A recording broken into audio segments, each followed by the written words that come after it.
Clicked it. You want Remix.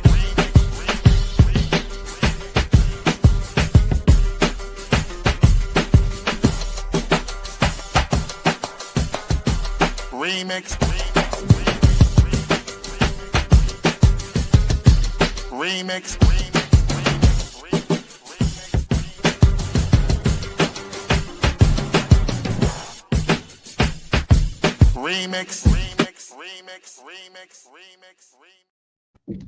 What it do, nigga?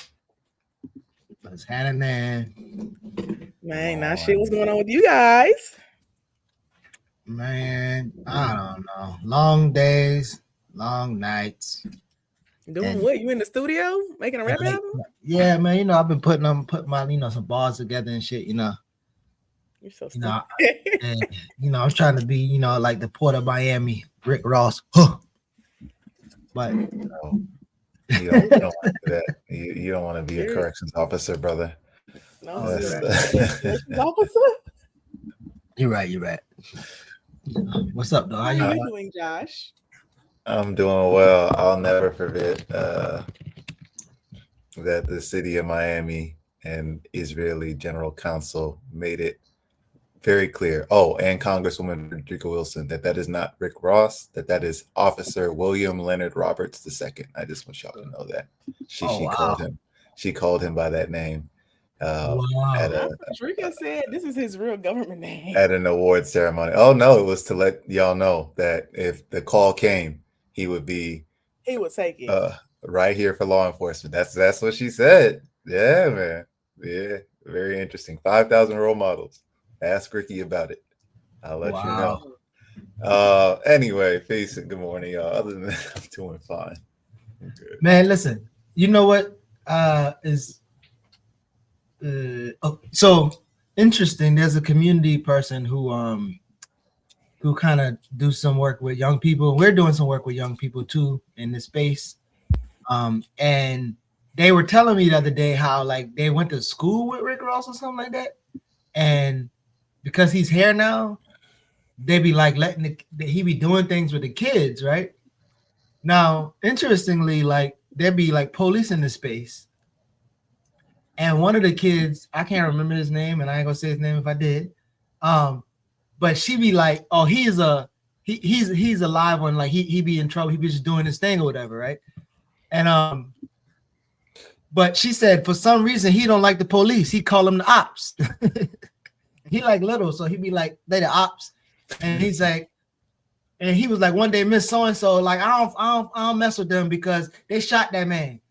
And she was like, well, what did that man do? He said, it don't really matter. That man had mental health issues, and he had to respond to that man like that. Like, again, this is like, the dude ain't nothing but, I don't know, 7. He's not old at all. But she's like, man, get away from me, because you ain't, and she like shooting him off, but he like his analysis is there. I don't know if his daddy told him or whatever, it's his. But just kind of like, I thought about like with Ross, like, Nah, he know what's up. How she is kind of like unknowingly maybe pro police, even that like I think about other conversations we had, like she just maybe she believe in the idea of what police supposed to be, and that's why they're supposed to have a particular regard with not knowing the contradictions, and he's like not even 10 and know the contradiction already. So shout out all the people influenced by Rick. How old is he?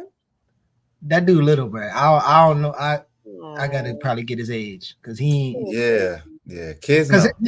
His brother probably like 12 or 13, his brother, so he like way young, like he way younger than his brother, so he can join our YN Academy anytime.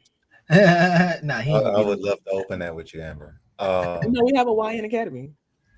Oh, for real? Yeah, here. Who opened that? It's in our BLM chapter. What's the age cutoff? It's like 18 to 24. Yeah, like, I can't. I'm well past my YN prime. I can't do it. Otherwise, I took our little YN Academy to this event the mayor did yesterday to disrupt his shit. They did so good. I'm so proud of them. I love that. They did. One of them struggled a little bit. We gonna talk to her. We gonna get her together. Because I said, how the fuck you gonna get nervous? Everybody gets nervous. Just don't know when. Yeah, but dealing with niggas, they see you nervous. They trying to buck back. So was like, well, let me ask you a question. So now I had to jump in and be like, nah, nigga, we ain't finna do that from across the room because I wasn't sitting with them because, you know, it was a real setup. It's a true setup. And we ain't have just black YNs. We had Hispanic folks too. We had everybody. Yeah, I think everyone needs that. They need a chance to fail, but they also need somebody who's got some experience to back them up. If you know, they get a little nervous. But we have a checking question Josh laced us with. I'm just saying hi to the infamous chat. Oh yeah, hi guys. It's 12:12, and in Memphis they're making it a big deal. We be in here out there in the real world, and then when we get here, we just we so happy to see each other. We forget about the chat. Yo, we ain't even welcome in the chat. How y'all doing? You know, they file in a little late. They know. We just had experience with the Get Out. We just come from the Get Out experience, and now we back and we see y'all. We like, yeah. Shout out to the chat, man. How y'all feeling? Welcome to the Remix Morning Show. Geechee, Lorik, Amber, and the undefeated chat. How y'all feeling? That's definitely the fourth guest. That's definitely the fourth guest. Or host, I should say. Well, yeah, I knew this was gonna come. So Amber, you already got it. Now you got to explain to the people what's a YN. Chitty Macha, no. Don't do that. She's our group of young nobles, you know, who young nobles fellowshipping with. We got them going through a little fellowship to learn organizing, and you know, been doing different projects with them. Some of them are writing like ordinances right now. It's like a year-long fellowship they're in, and we just, you know, I pop into class and like do some trainings with them here and there, and then we did a little experiment yesterday with this action of like getting them to go to an event in person. I love that. I mean, I think the RNA, well, I think the Republic of New Africa need to take that, and they should be the YNA. Young New African. Young New African YNA. I'm sorry, I really just played them. I'm sorry. But yeah, they're our fellows, and we just called them like our little YN Academy as a little joke. And actually, me and the mayor have a YN joke about, like, you know, how we should not just be throwing away the YNs, we should be investing in them. And like that's part of the, like, you know, budget stuff I talked about on here last week. But like we shouldn't be like villainizing, you know, young people, because I feel like people turn the term YN into like a bad thing of like, you know, we're fearing these people, which is actually fucking insane. You fearing some 19-year-olds, but also like we shouldn't be doing that. So we just kind of like flip it around. That's all. A little jokey joke. I think the first thing I was gonna say is that's how I hope it's done. I don't think you were here, Amber, the quarter zip discourse week, but I talked about how I'm so over the quarter zip shit. It's fine, right? Exactly. It was like, I'm like, oh, this is gonna be fine if like Black youth get to do it among themselves, and then as soon as it leaves that to either older people or non-Black people, it's over, and it's gonna be horrible discourse and appropriated. So I feel the same way about the YN discourse. Like, it was funny, inter community wise. Like, I could see how people were using it. Like you said, it could be a joke on our end, but as soon as, first of all, I mean, I'm watching like non-Black creators say YN, and that already, I was just and like, I'd be like, y'all don't even know what you're talking about. Don't talk about our shit. That's exactly how it was gonna go, though. I just knew it. I'm like, yep, it's just, also, if you give white people a way to say nigga without saying nigga, like, basically, it's literally what it is. My favorite YNs are on TikTok, though. I told you about the guy who was doing like the trainings and stuff, showing you like how to do CPR on a baby, or like how do you survive stabbing, or did I show y'all those? No, you mentioned them. You didn't show us, so I'd be curious. I think I showed Jared. It was when Jared was still here. This was a while ago. Like, this was like last year. But he's my favorite one. He still be making videos too. The one he made about surviving a nuclear attack. I said, shit, let me save this. This is good. Yeah, you got to plug this person. That's what I was gonna say. What's this person's social so you could plug them properly? On TikTok. I'm gonna find because I got on Instagram's community historian, I believe. And they're pretty good. They're young, and then obviously Geechee's brought on comrade CJ out of St. Louis. So I wanted to shout CJ the X, I believe, and then I want to look up the community historian one to make sure I'm, giving them the proper credit. But Okay, we have a check-in question for us in chat as well. As always, we invite you to join in. But what language, if you learned it, would assist you in becoming an even better organizer right now? So I guess the question is, if we could pick up a new language right now, what would be the first one you grab? I think, and shout out to Manning. Me and Manning talked, and I ain't even tell y'all, but I think we should one day or some days. He won't mind coming on every now and then, jumping on, talking some stuff from Manning's perspective. So shout out to Manning's. But I would say, I would stop bullshitting and get bilingual. Well, not bilingual. I say trilingual in Spanish. I feel like I've been over in Spanish-speaking countries for 4 or 5 years, and numbers, food, directions, I'm like decent enough, but like conversational stuff, I just be like, I'd be lazy and I don't be studying. So I think I felt like I could have been better at it in time. So I feel like if I get that out, I'll be good. So Spanish is my answer. Spanish. Amber? I already know Spanish, so maybe getting better at it, like better at conversational Spanish. Are you fluent enough that if they dropped you off somewhere, you'd be able to figure it out, start a life? I can understand people. I just don't speak back as fast. Like people here talk a little bit. People here talk a little slower, but like when I was in Puerto Rico, they talk fast as fuck, and I was like, yes.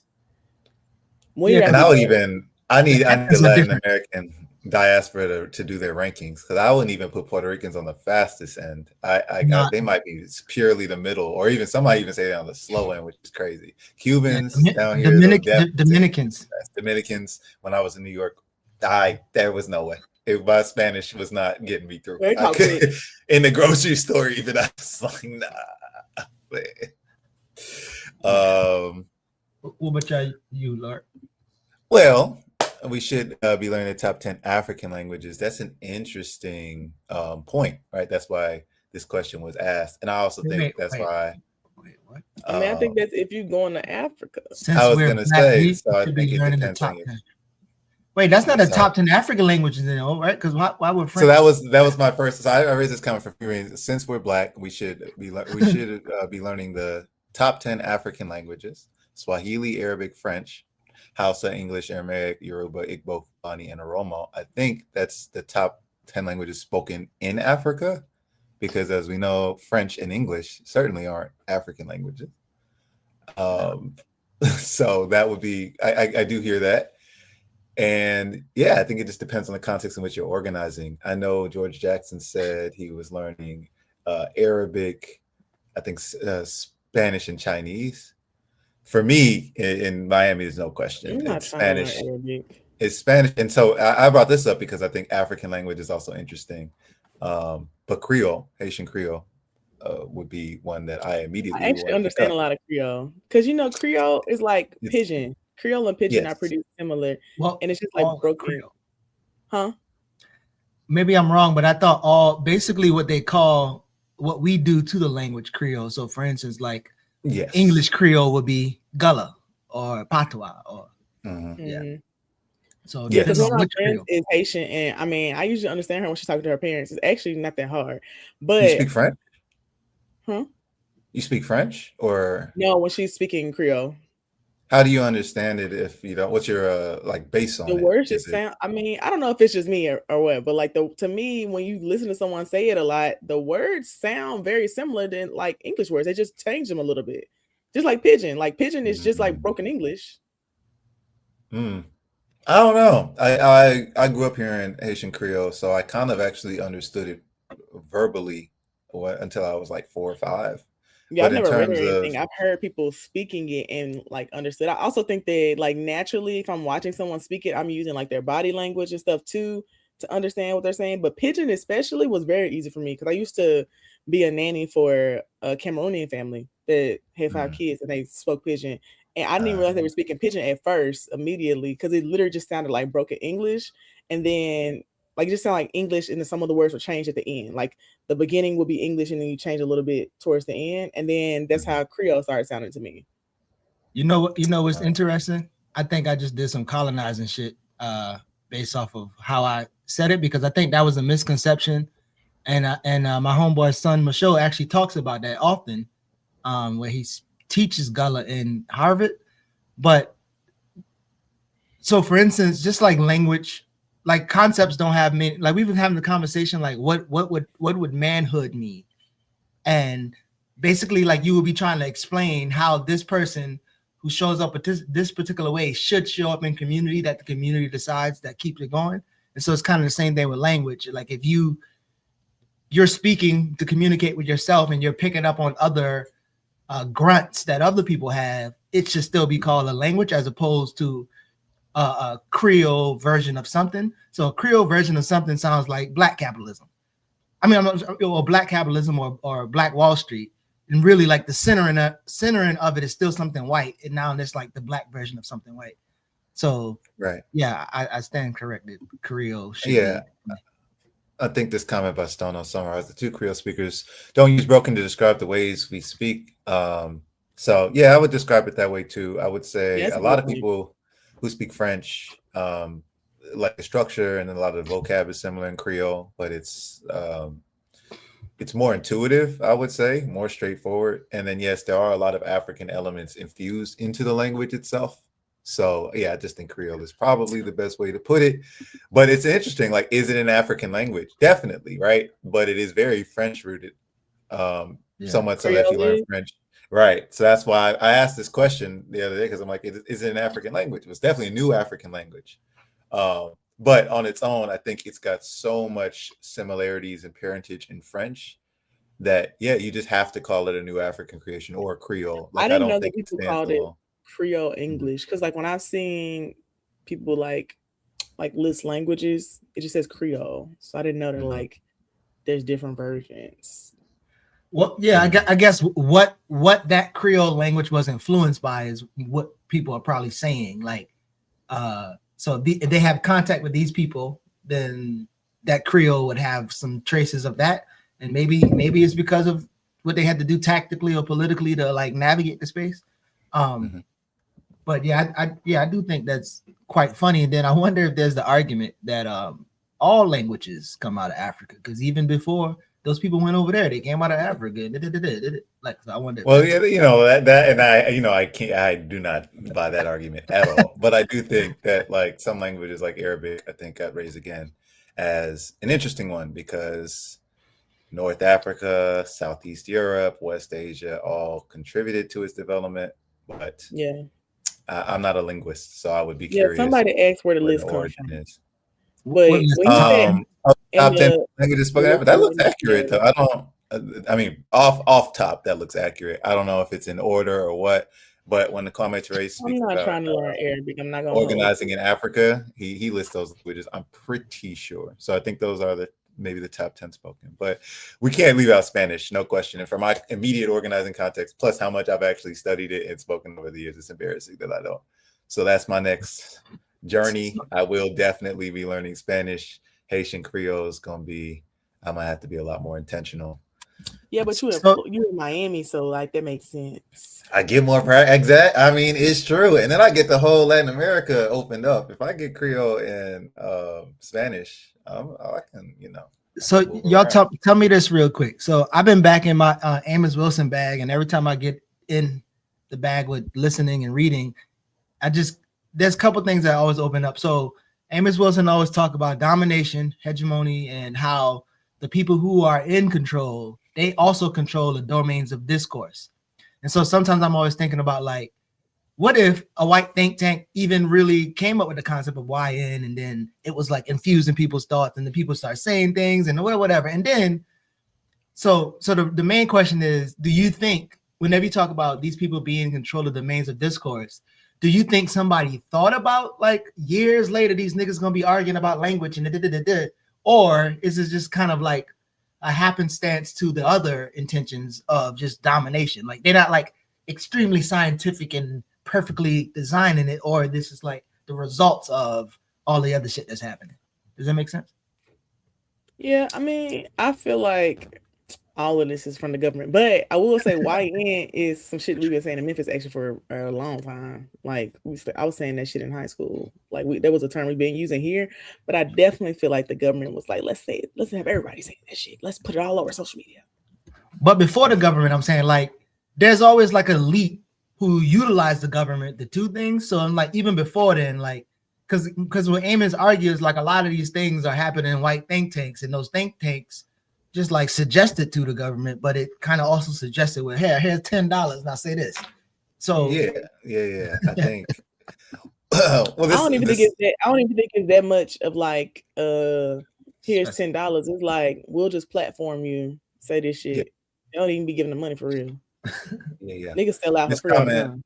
reminded me where I was going, which is my brother's Brazil speaks Portuguese, feels like it's his second homeland, and he just found a copy of Black Marxism over there in Portuguese, like Cedric Robinson, and it's interesting because the cover even looks different. It's a bunch of Black people, it looks like on a farm, compared to just the letters that you see in the West. So I even think that's interesting how the languages, how something is spread across languages. Like, we wouldn't have Fanon if we didn't get him out of the French language. What's it called? Francophone sphere, right? That kind of thing.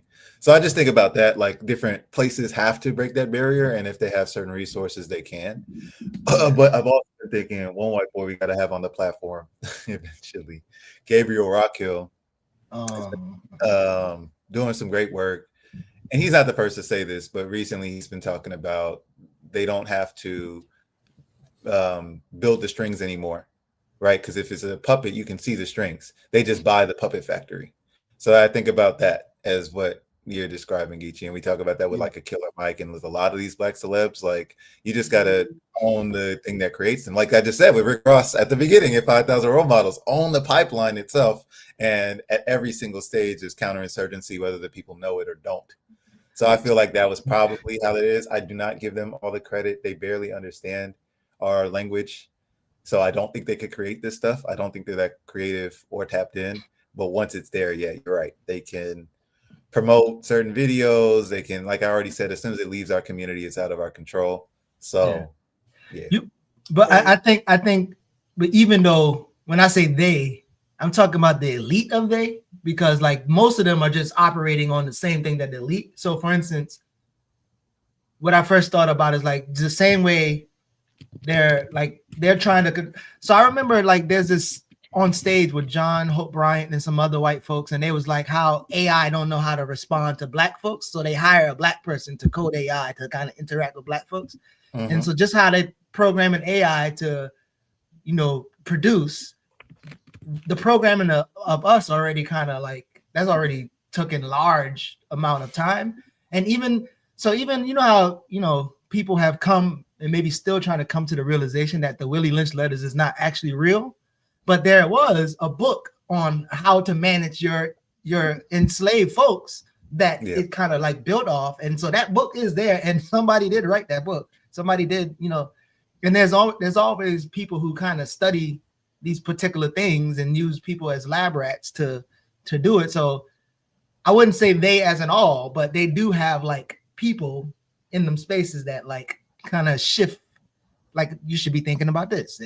And then they, as we know, they also have a way of isolating the thinkers of them who are more radical. So that's why it's really hard for niggas to pick up Marx, because they're like, wait, Marx is a thinker like the rest of them, but he just his thoughts contradicted what like the mainstream thoughts was. So yeah. Amber, you got some thoughts? I have an article that made me think of no, because I don't want to learn any of those languages. It's a lot of work. It reminds me. Well, I mean, if I had time, I would learn as many as possible. But this article in Current Affairs, who actually gets to create Black pop culture? I don't think it's anything super out of the realm of what we talk about all the time on this platform, I actually think back to the combo we talked about earlier with Killer Mike and Charlemagne's hat saying we need more Black billionaires, to your point about the messaging and how subtle it is. And that's when I'm in that conspiracy theory bag where I'm like, okay, wait a minute. Everything in this room is a message. Everything is propaganda, right? So why is he wearing this hat? Why are they having this conversation? And to your point, it goes on about basically the class dynamic, beginning with James Baldwin. You see there were two Harlems. There were those who lived in Sugar Hill, and there was the Hollow where we lived. There was a great divide between Black people on the hill and us. I was just a ragged, funky Black shoeshine boy and was afraid of the people on the hill who, for their part, didn't want to have anything to do with me. And so really appreciated James Baldwin pointing out, obviously, class differences in our community. But in this era, right, it's very interesting how even those are abused for credit and things like that, where you have people who are from James Baldwin's neighborhood, but who see themselves as a Sugar Hill Negro, essentially. And I think that is where we get into the trickiness in this era. They're very good at picking people from different pockets of the Black community and then feeding them with the same propaganda. And then the way they spit out that propaganda is unique depending on where they came from in the first place. So I think that's like probably the most complicated element. If they pick out, Black poor person who hustled in real estate and was able to become a realtor or something, they're going to spit certain EYL kind of business fantasies. They might fall into crypto. So like the propaganda goes in the same, and then different people just do different functions. And I think that's why it's so complicated, unfortunately. Geechee came back. But yeah. So we are all right. So our languages, we got our languages. Yeah, I mean, now we got to act on it. So y'all will see progress. I do know Spanish. I'm just trying to be more conversational, but I'm actually not interested in learning Portuguese or those other things. I'm not interested in learning Arabic because I feel like the North African niggas who think they white, they piss me off with that. Yeah, I'm good. Yeah. In order. We just kind of talk about the order. There's a part of me that agrees, but there's also a massive part of me that's very Malcolm and would love to communicate with that part of the world and understand how central they are to struggle and our Palestinian comrades. I mean, like, even I think one of the things that I was reminded when I was in Central America for a long times, I always be like, and they do it too, but like I'll be like America when I refer to US, when it's like all that shit is America, right? North, South, Central.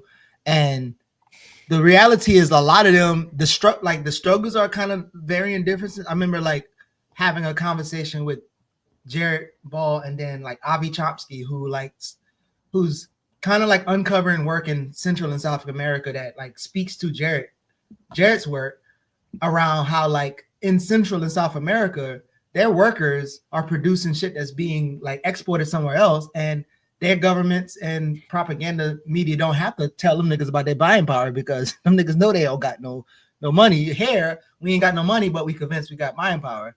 And so like the struggle for workers are different. But in terms of the clarity, like almost every book's kind of to Lori's point, almost every book that we can think of are foundational texts. Like they already had the Spanish version a long time ago. Like when I found out like How to Read Donald Duck was like published in Spanish like immediately the same time in English, like, and then I was luckily to have like facilitate a study group of that in Spanish. So I just think like that's why for me Spanish, because our proximity to all the Africans that are in Central and South America, it would be good to like organize and then go to the other side too. Right, and of course we know this again. It's just a reaction, slightly problematic, but we understand absolutely. I mean, I definitely know that. I still don't want to learn it and all those things. And I would, because I do want to speak to my people everywhere that they might be. But yes, definitely. Use AI. I think after I went to Africa, use AI.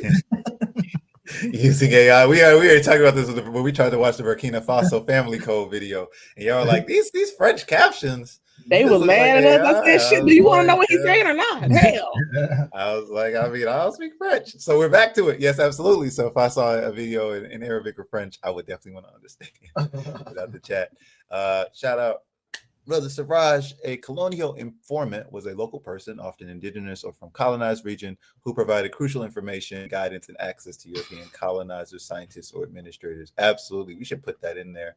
And all the terms. That should be in the remix because there's so many terms. Every colonized segment has a term for the colonial informant. In Black America, we of course call them coons, Uncle Toms, handkerchief head Negroes, things of that nature. In PAIGC and Guinea-Bissau, they called them assimilados, I believe. So I want to make a list. Gusano is for the Cubans. Yeah, you go ahead. You make that list. In Vietnam, there was running dogs. Yeah, I need a list because we have to know all the colonial informant terms. I want top to bottom. Buckras. Buckra, thank you. Yeah. Don't We got a few ways. Wait, Buckras is for coons? No, those the oh, we talking about for white folks. Never mind. Yeah, we say because I was like Buckras is white people. No, I'm talking about the term we have for traders in our communities. I saw the Iranians had one too. Well, the coon, them the baby buckras, man. They inspiring buckras. Yeah. Oh, what's his name? FBA to the list. Walter Rodney called them white-hearted men, and that one's been going crazy. Active early in the morning. Oreo cookies. Oreo. See, that one is tough because people just like be using it. Yeah, people use that one wrong. I feel like Uncle Tom has a very clear, like, you're black and function. Mm-hmm. That's what I feel like about. I said this. My biggest takeaway from the Drake Kendrick beat is that they're both coons, and by calling Drake a white boy, you distract that they're two different types of coon. Mm-hmm. And coon is perfect because it describes black people who betray black people. And if that is the thing you're trying to say about Drake, he's confused. He is a colonizer, or he's confused. He's a colonial informant. Then coon is the proper word. He is a black person who's an informant. But when you say white boy or Jew, like Rick Ross did, you confuse the issue. And then, of course, you put all the smoke on your black biracial brother who's Jewish, and not the Israeli general consul gave you an award in Miami, as I said at the beginning. I guess this is an anti-Rick Ross day. It gotta be. But I can't let it slide. I do just want to add that I think that some of my view around the language thing is from going to Africa and like seeing the way language was weaponized by other people, which made me not want to learn those things. Like going to where in Africa? I was in West Africa. I was in Ghana. I went to Accra, Cape Coast, a few other places, but like learning about like the Dutch, the Portuguese, and other shit they was doing. I just didn't want to learn that language. But I actually have learned some parts of like some African languages like Tree and other stuff, but the other ones I'm just not interested in. And I think that that's perfectly fine for me. I think other people, if they want to learn all that shit, they can. But I'm good. Learn all that shit. This is an interesting one. About how terms live and things live in our community. Geech, I know you brought the Willie Lynch letter up earlier. And so my whole point, when someone will say, that's not real, like it's kind of like compare, like when you correct someone, you're like, it's your YOU apostrophe RE. And it's like, but what the sentence say though? Like the sentence is still fine. Like you're focused on this little piece. So every time someone says the Willie Lynch letter, I'm like, okay, but the Turner Diaries exist. But we have records of Thomas Jefferson and how he used to do shit to his slaves. We had the records of what they did to Haitians, eating their kids with dogs. So I just, for me, whenever someone says that, and it's usually a coon, a grifter, or someone who's trying to downplay that in our community, I'm always like, you should be able to follow up with a real version. Because there are real life versions. There's a professor who did research on early capitalism and how the factory system was, the practices we see in factories were set up in plantations. Mm-hmm. So even that to me is like, okay, we don't have the Willie Lynch letter, but we have how your modern workplace literally got its strategies from a plantation. Like we should focus on that. I said that because this is another term where I'm like, Uncle Tom, if you know the actual history, was based on Josiah Henson, and that Uncle Tom in the play isn't even like a bad guy. It's kind of like how Frankenstein gets called Frankenstein, like the monster, when it should be the doctor kind of situation. So I wanted to talk about Uncle Tom because I feel like there's the way we use it and that Malcolm understood it, but then there's also this history there that gets a little bit confused. So I use it that way. I also think Uncle Tom's made up. Run sheet, but I'm gonna let you do your thing. We on a run sheet. We just our check-in went everywhere. Look what you get.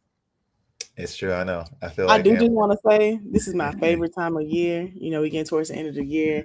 I done started cussing niggas out and dropping them from the roster so we can start over. And my cuss sessions have gotten like real good this year. Niggas been taking a few days to respond back because they feelings hurt and it's working. So yeah, love that for me. I know that y'all are Uncle Tom's. Is that what committed? So y'all not experiencing what I'm experiencing. But this is my favorite thing to do every year. I'll be like, oh, it's getting close to Christmas. Let me lock in and start dropping people. Cut people off Immediately. The run sheet is not a myth and a figment. In fact, if you check the show description, links and sources and show description, the run sheet is right there.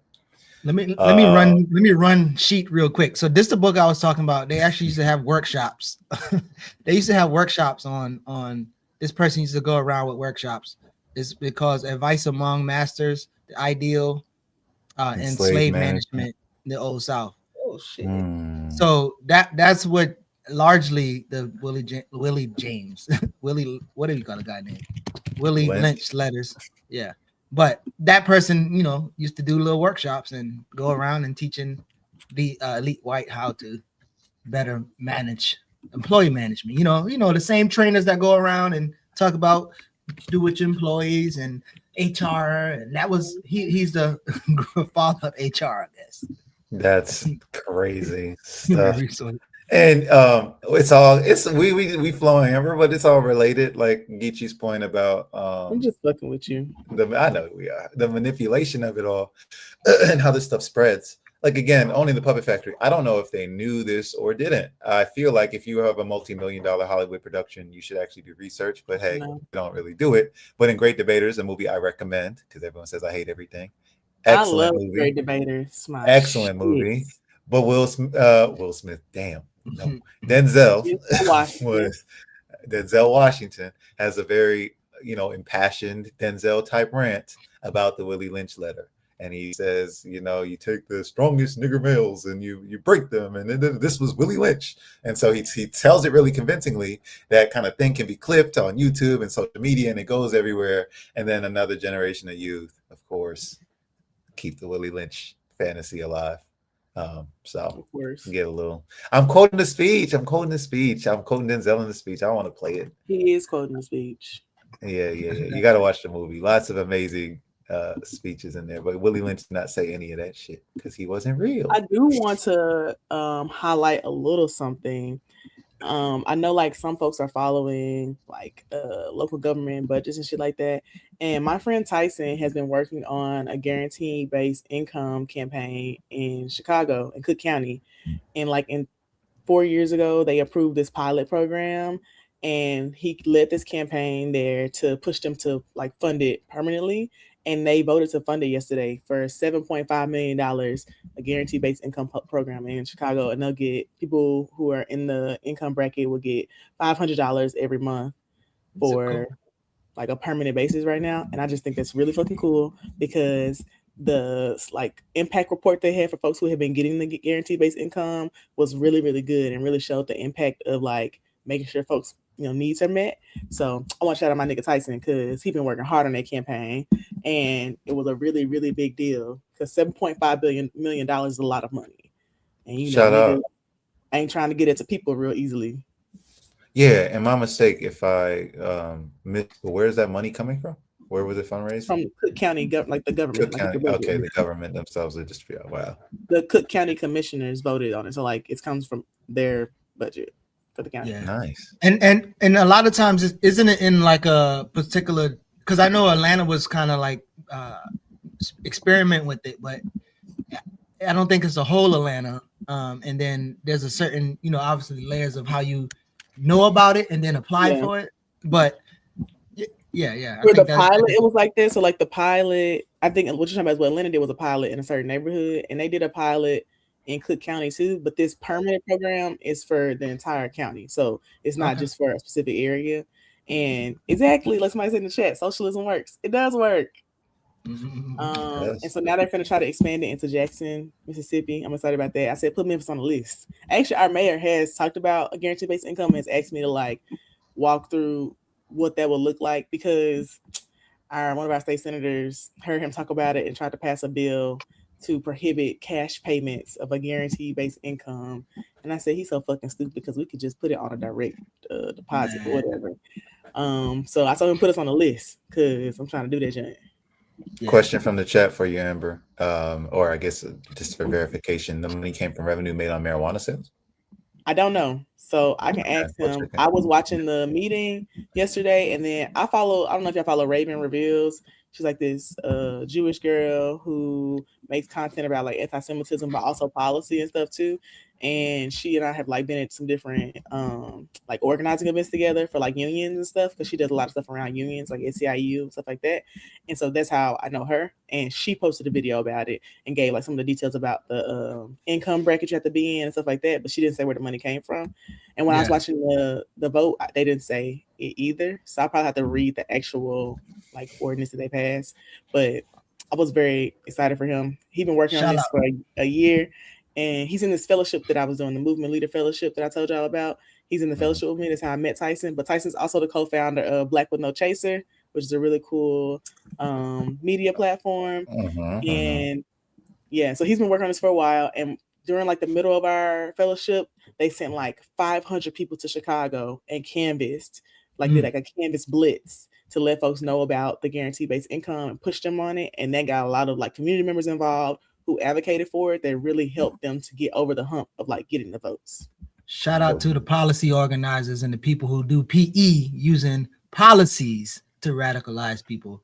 Because niggas just be sleeping on that massive education skill.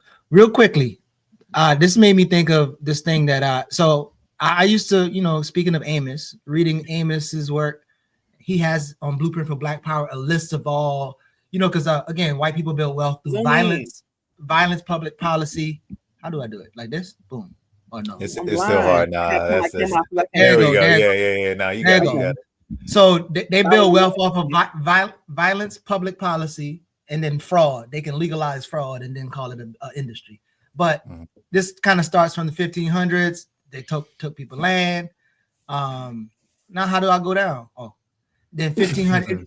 I'm on that. It goes all the way here and just keep going. And then it's on my Instagram and Facebook. Yeah, I had it. 1780. I was gonna look at that later. Then they keep going and they keep going all the way till goes on. Yeah. Then it got to the projected parts where the speculative this, and then 53 we ain't gonna have no goddamn money. Can we talk about that one? I bring that one up to people sometimes and they look at me like I'm an alien. But there is I have the study saved that median Black household wealth is set to hit 0 by 2050. 53, yeah. 53, yes. Jared mentions this all the time, and he has economists like Derek Hamilton who point this out. But it's from a particular study. Give me a second, and I'm gonna pull it up for us so we can look. But I think that's just an important one for us to all have in our back pocket on people, on those Black capitalists who have no answer for this at all, because you can't answer it. And the study was done before COVID, and COVID might have exacerbated that. So that number might 53. Yeah, it might happen before 53 at this point. Yeah. I mean, it's like climate change as well, where I feel like all of those, they have a thing, but in reality, it's potentially far worse. Okay, just for our folks in the audience who do like to learn, like me, I want to show our source, like how I got there. So I Googled this, obviously. Net worth. No, who do want to learn? Who do? So I Googled this stat, right? Like net worth, Black families, whatever.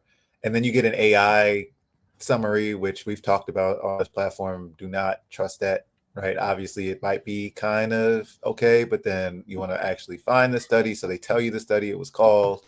I'm going to click on a Google article like this, or a Guardian article. Boom, boom, boom.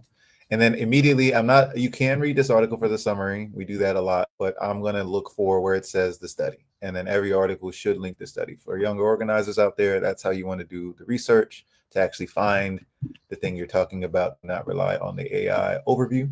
So I click on this, and this is exactly the report I remember. So I know I'm in the right place. The road to zero wealth. And you just open it up. And right there. So just Geechee's stat was correct, but I know sometimes people get a little confused about that. What do you mean net worth is going to be zero? Where is that coming from? Who put this together? And there it is. Did I say Derek Hamilton? I think I meant Diedrich Muhammad. Yeah, Dietrich. Yeah, Diedrich Muhammad. But Derek and Sandy Dove has something that also said it as well. Yeah. So just wanted to point that out for Geechee's thing. Definitely look through this. But yes, we are on track to hit zero wealth, just like this country is on track to lead climate collapse. And because I did pull up an article from Chicago about the guaranteed income program. Real quick, I'm gonna just show y'all. Yeah. It's coming from, the money comes from the equity fund. So it says the county allocated $7.5 million to the program in its fiscal year 2026 budget, and that money will come from the county's equity fund. Reserve federal pandemic money can also be used in the future of the program, a county spokesperson said.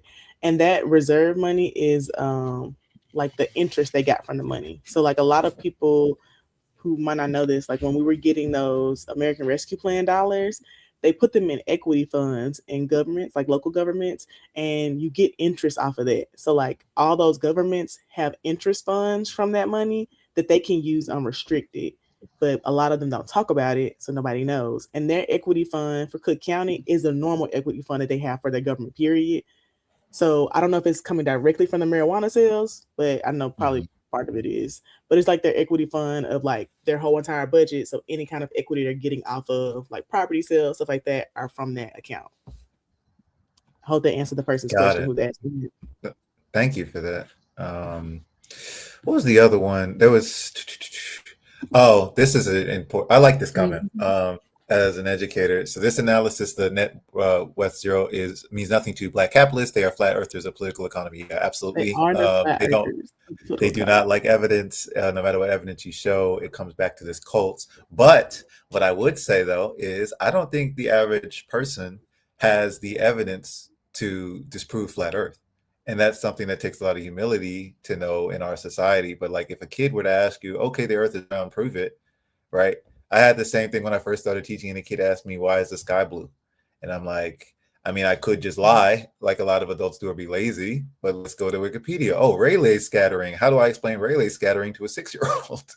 So I think that is something that we want to be in the practice of doing. Even though Black capitalists are flat earthers, we should have our respective, like, this is a simple experiment you can do to prove that the earth isn't flat. And I don't think everybody has that offhand, just like I don't think everyone offhand can be like, this is a simple way, or this report, simple thing that disproves Black capitalist thinking. So that's what I like to think about, like the Willie Lynch thing. Geechee had that on hand.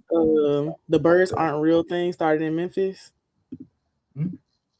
That conspiracy that birds aren't real started in Memphis. Somebody bought a billboard in Memphis and it said birds aren't real. Yep. And them niggas.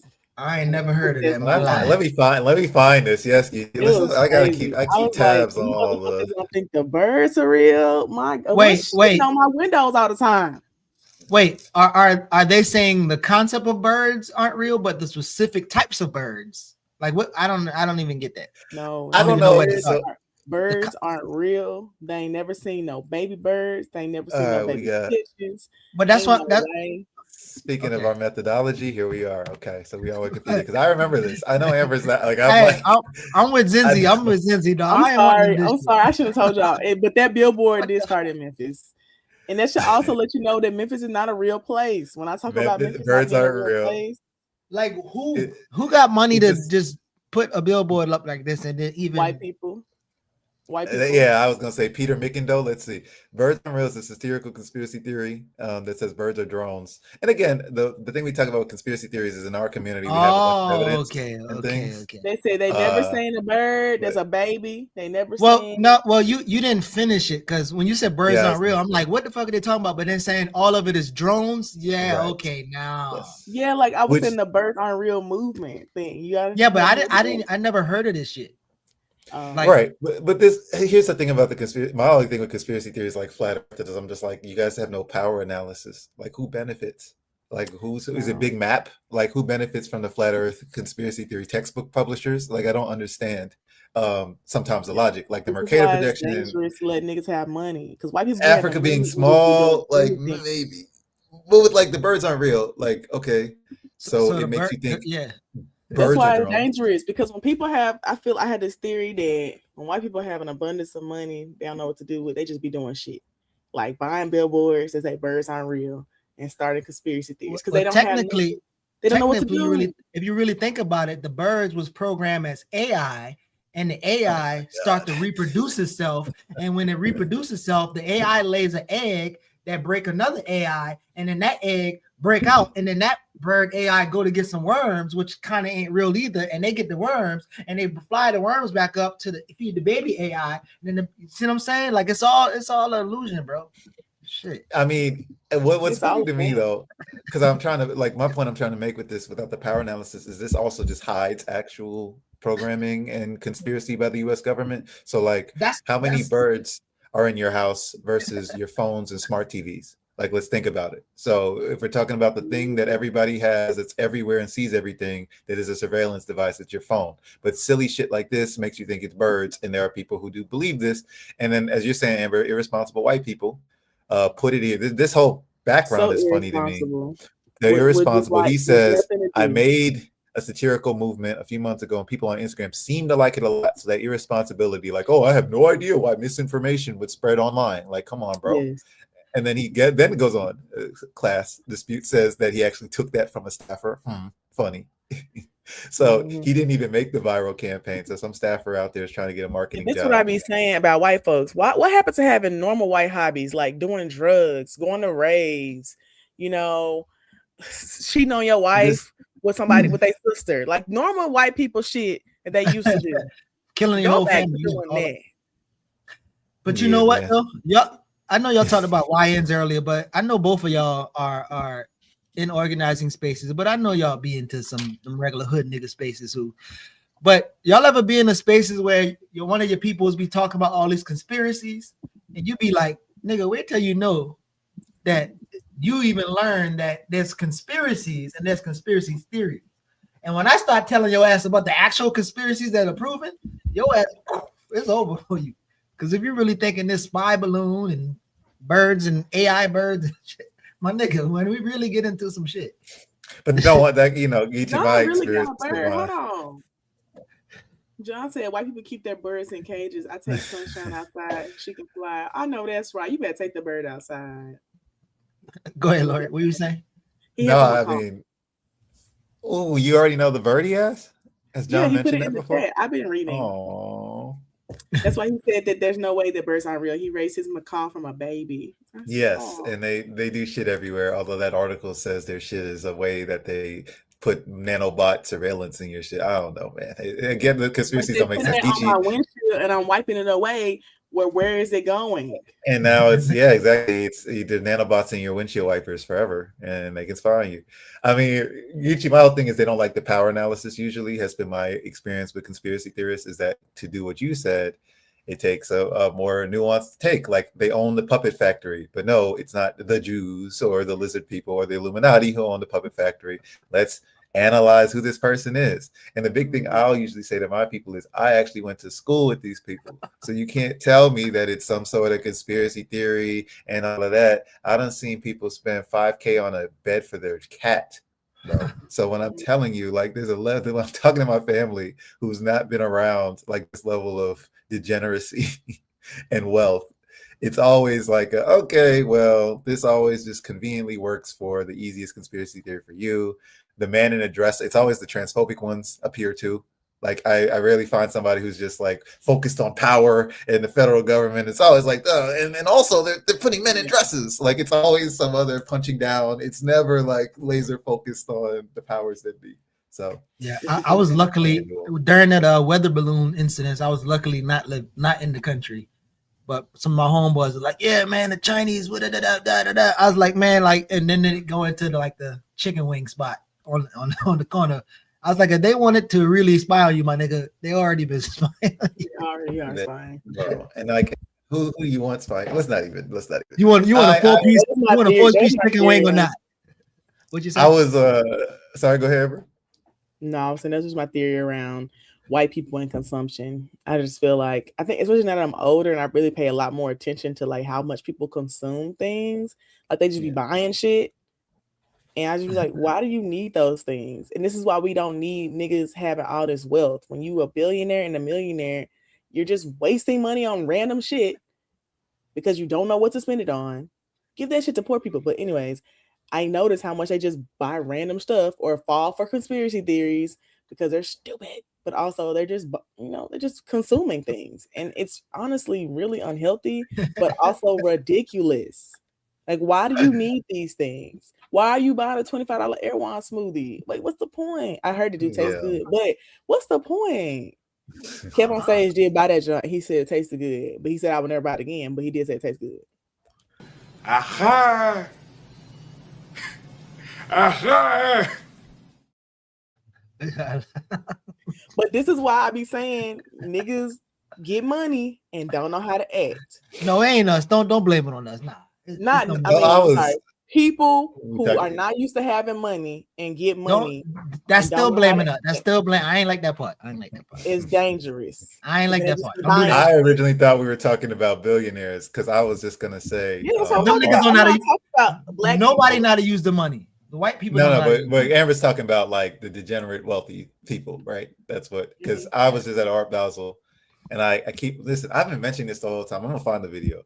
There's a video of the Google mega yacht. I think, did I mention this last week? There's the Google mega yacht, and it pulls in next to the smaller WhatsApp CEO's mega yacht.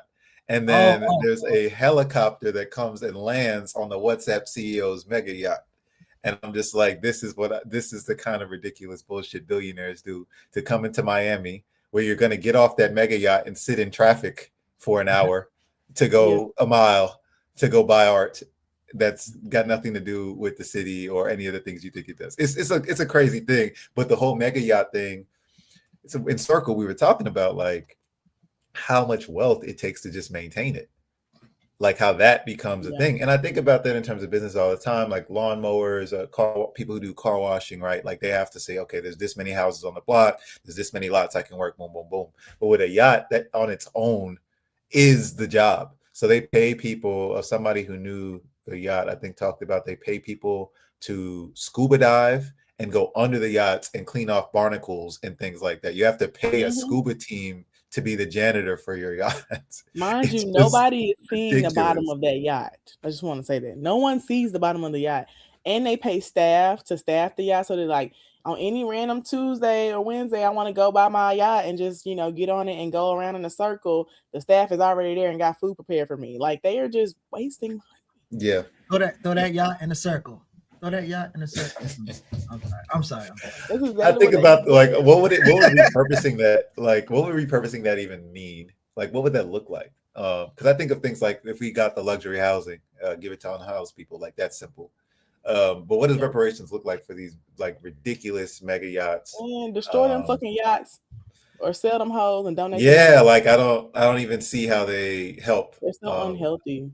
Right. Yeah. Maybe there's solar powered mega yachts. Millionaires and billionaires emit the most GHG emissions. I don't care how much money I got. There's nothing that will make me take a private plane, be on a yacht. I'm not buying it. I'm not doing none of that shit. It's so horrible for the environment. Yeah. But these niggas ain't got no morals. And on that note, because I do have morals, hey, we got a lover in the chat. Mods, get them. We got planning for my job with my. Oh, you have to leave us? Yeah. This morning? You mean to tell me she was on a... I just want to say I actually did not know the planning was supposed to be from 9 to 5, and I realized because I'm in Central Time, it's at 8 a.m. on my calendar. Oh, And I just noticed that. I did try texting her to see if we could move it back an hour because it's not all 9 where right. I live. We'll It's not we'll 9. slap the map. We got my favorite. All right, like I said, I'm from the South, so this stuff, I love this stuff. I know some people, some of my Northerners are more sensitive, but we got a troll in the chat. Hey, buddy, how you doing? Maz, get him up out of here. I've been blocking people. It's like the third person. We monkeys on screen, having a good time, just aping around this. This is so crazy. Oh man! Thank you, Maz. Wait, somebody said that? I missed it. Yeah. So it was a troll. It's on the mobile thing. So like the other thing is that, like, you know, because they had this split mobile and regular thing, the mobile thing shows differently. So we don't even see them. And I only see them in the chat occasionally. Oh man, it's all good. Anime nerds, so we get this freezes in the chat. That's a great joke. You know what I mean. It's all good. Amber, we will see you soon. Please join us from the chat as well. Oh, she calling me, y'all. Never mind. I gotta go for you. Yeah, you're in trouble. Look at you. Peace. Love you. Peace. Love you. Please. Want to slap the map, Geechee? We can start that news. All right.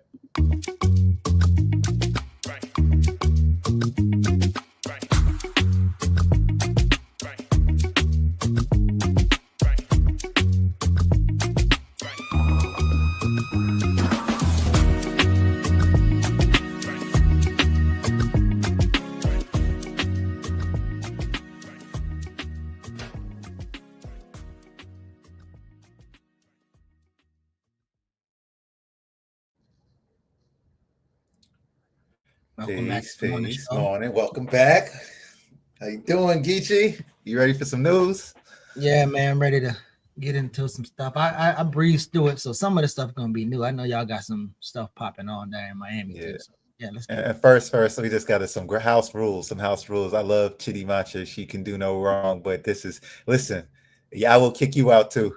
No. You will get a 24-hour. Florida isn't really the South, even though it's geographically located here. Don't you ever say that.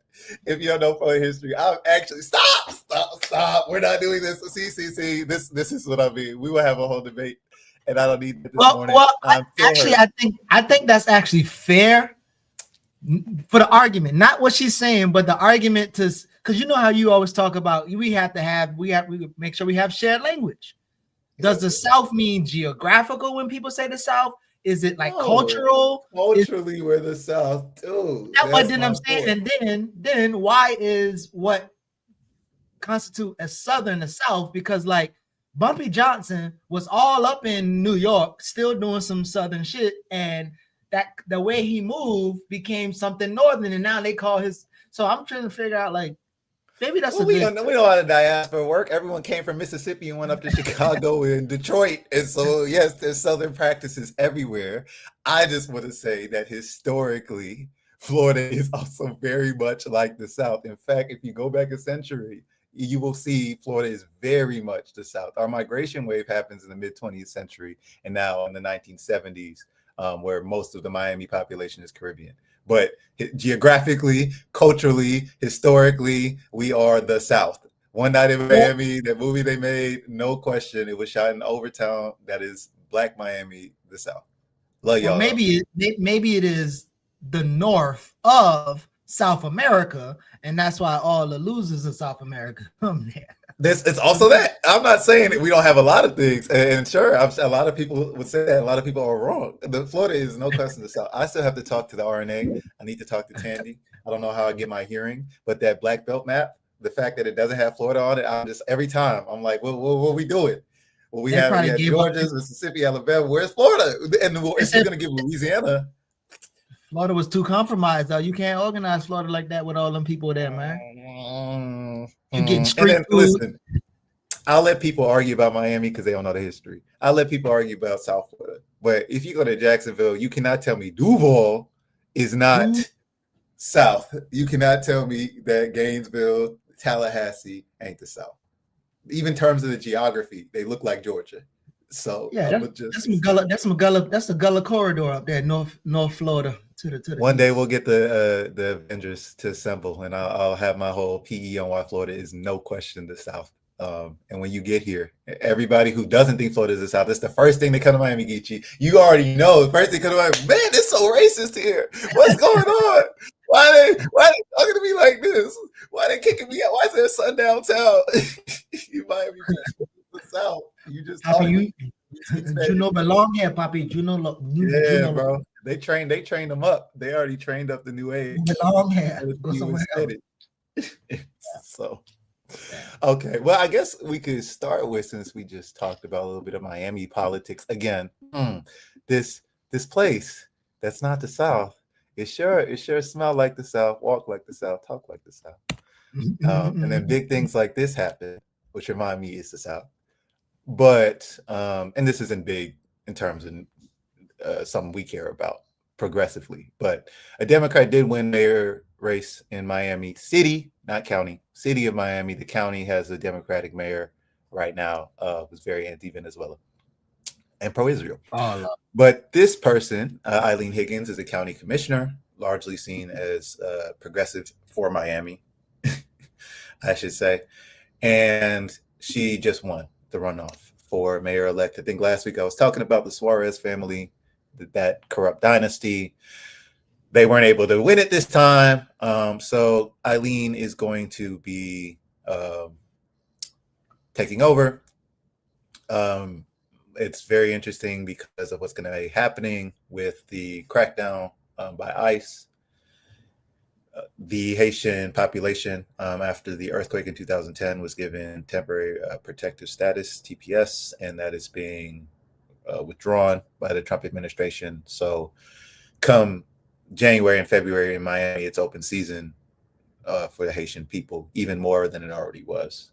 So just something to keep in mind. And that is why people didn't want Emilio Gonzalez to win, who is backed by Trump, because he's, fully in support of these things. A lot of the Latinos in Miami are dealing with the locking up their own phenomenon right now, where they're throwing their own people in jail to prove they're one of the good ones and that they're going to survive and live the American dream. And so that's not okay. But as far as what Eileen will do to prevent ICE detention, that remains to be seen. So oh, my bad. Go ahead, finish. Go ahead. City went blue. That's it. Well, I'm now curious now, what's it been like? Well, what's it gonna be like for y'all? Okay, so given the Mamdani and given the different people running, and even here, like the DSA and all these other people, and then going back to what we were talking about, how people like celebrate Miami for being anti-left policies, home of the losers of the revolutionary, anti-socialism. But now Republican Party and other people are gonna be like, oh, we gotta hold the line because this Democrat Eileen is, the socialist thing. Is that already starting? And then what is it like for y'all to be like, is there again, this goes back to me and your conversation all the time around like, and even Amber's, like, do people know the policies that actually help us, impact us? And then this is how we highlight, like, maybe she got some policies that we could advocate for, guaranteed basic income, something like that. But this woman is definitely, as you said, anti-socialism too. So yeah, what has that been like so far with the maybe Red Scare or conflating communism and socialism with this Democratic elected mayor now? Yeah, you laid it out.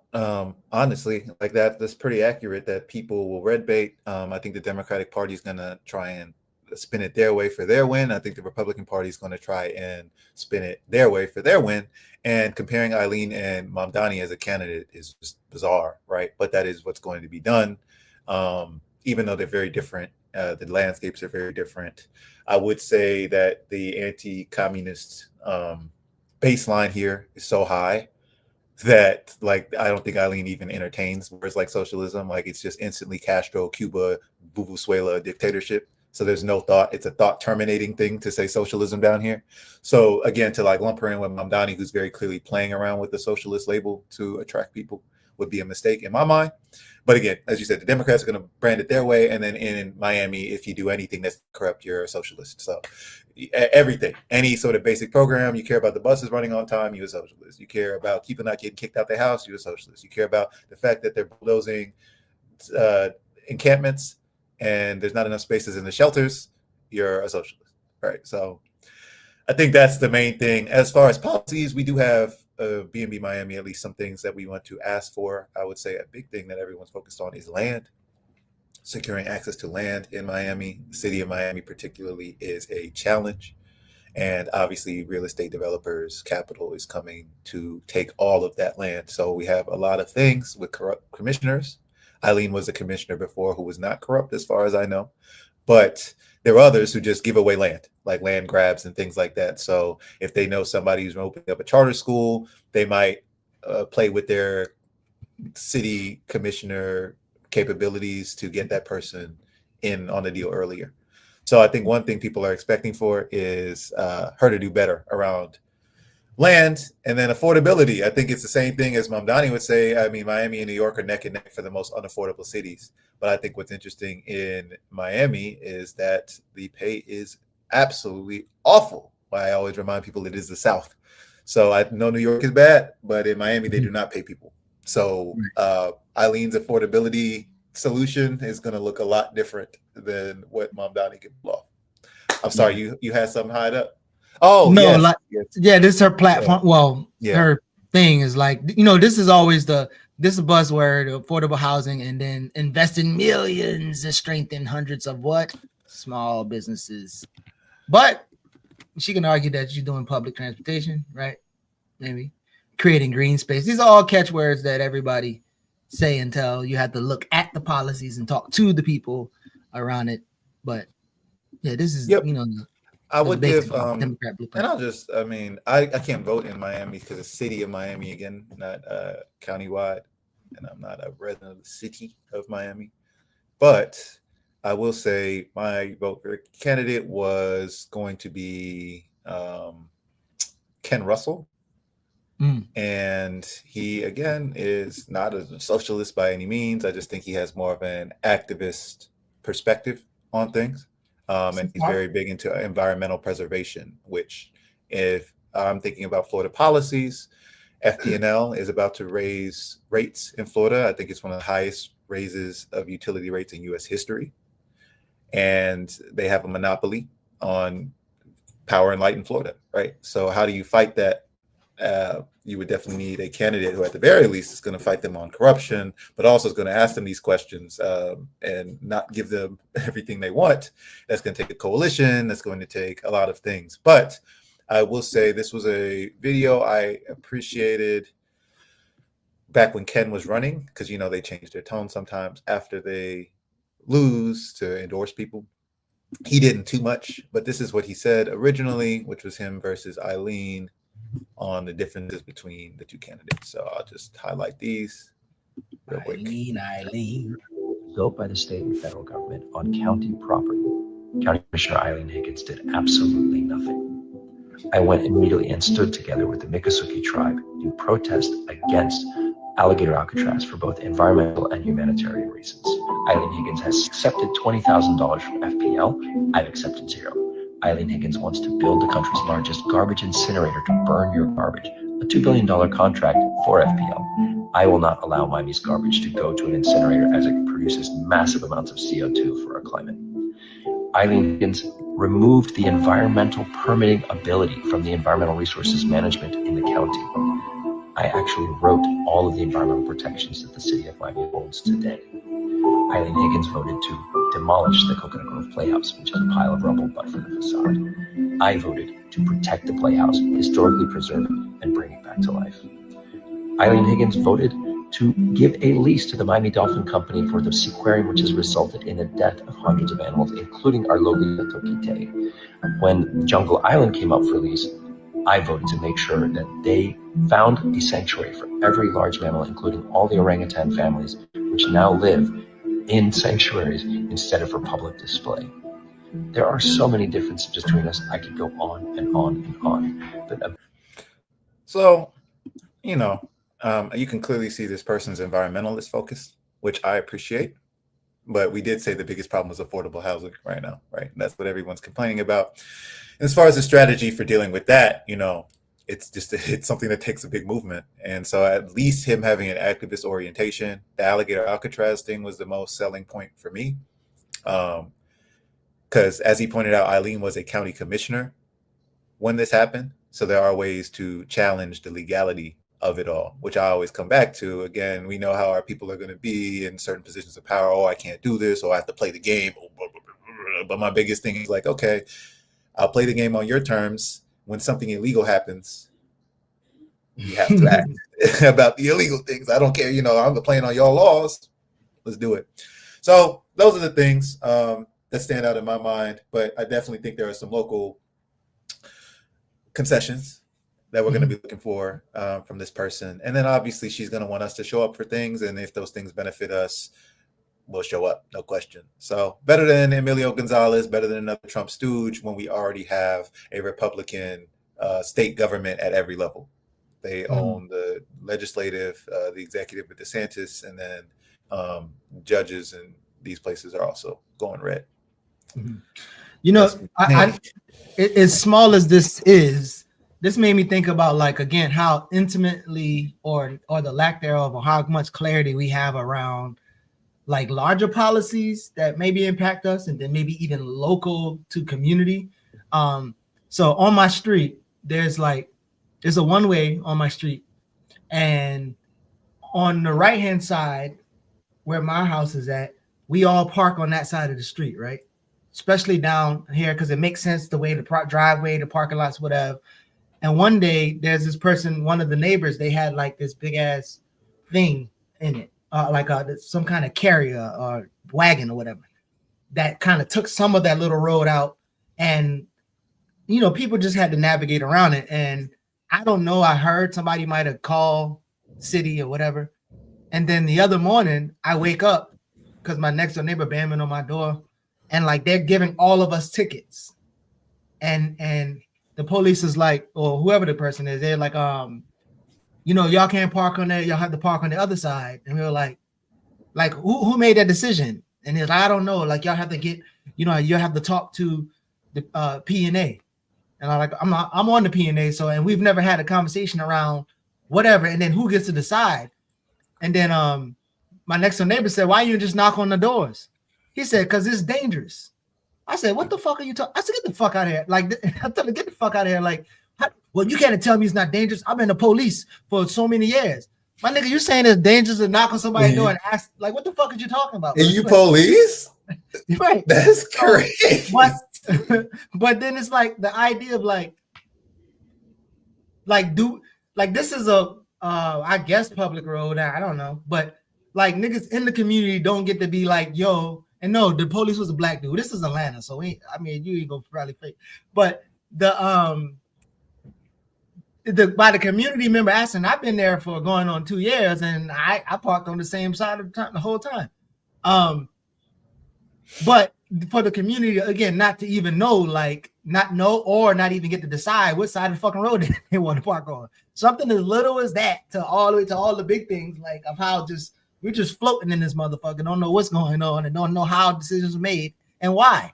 And really, they can be like right or left, and then be like, oh, I choose left, but y'all go right, and then I just give all y'all tickets, and now and then the shit is just like that level of thing. But then the larger things that most people just really don't consider, like where the trash go whenever they pick up your trash and burn the right. Like how much it costs to take your trash out. Like, so yeah, I don't know.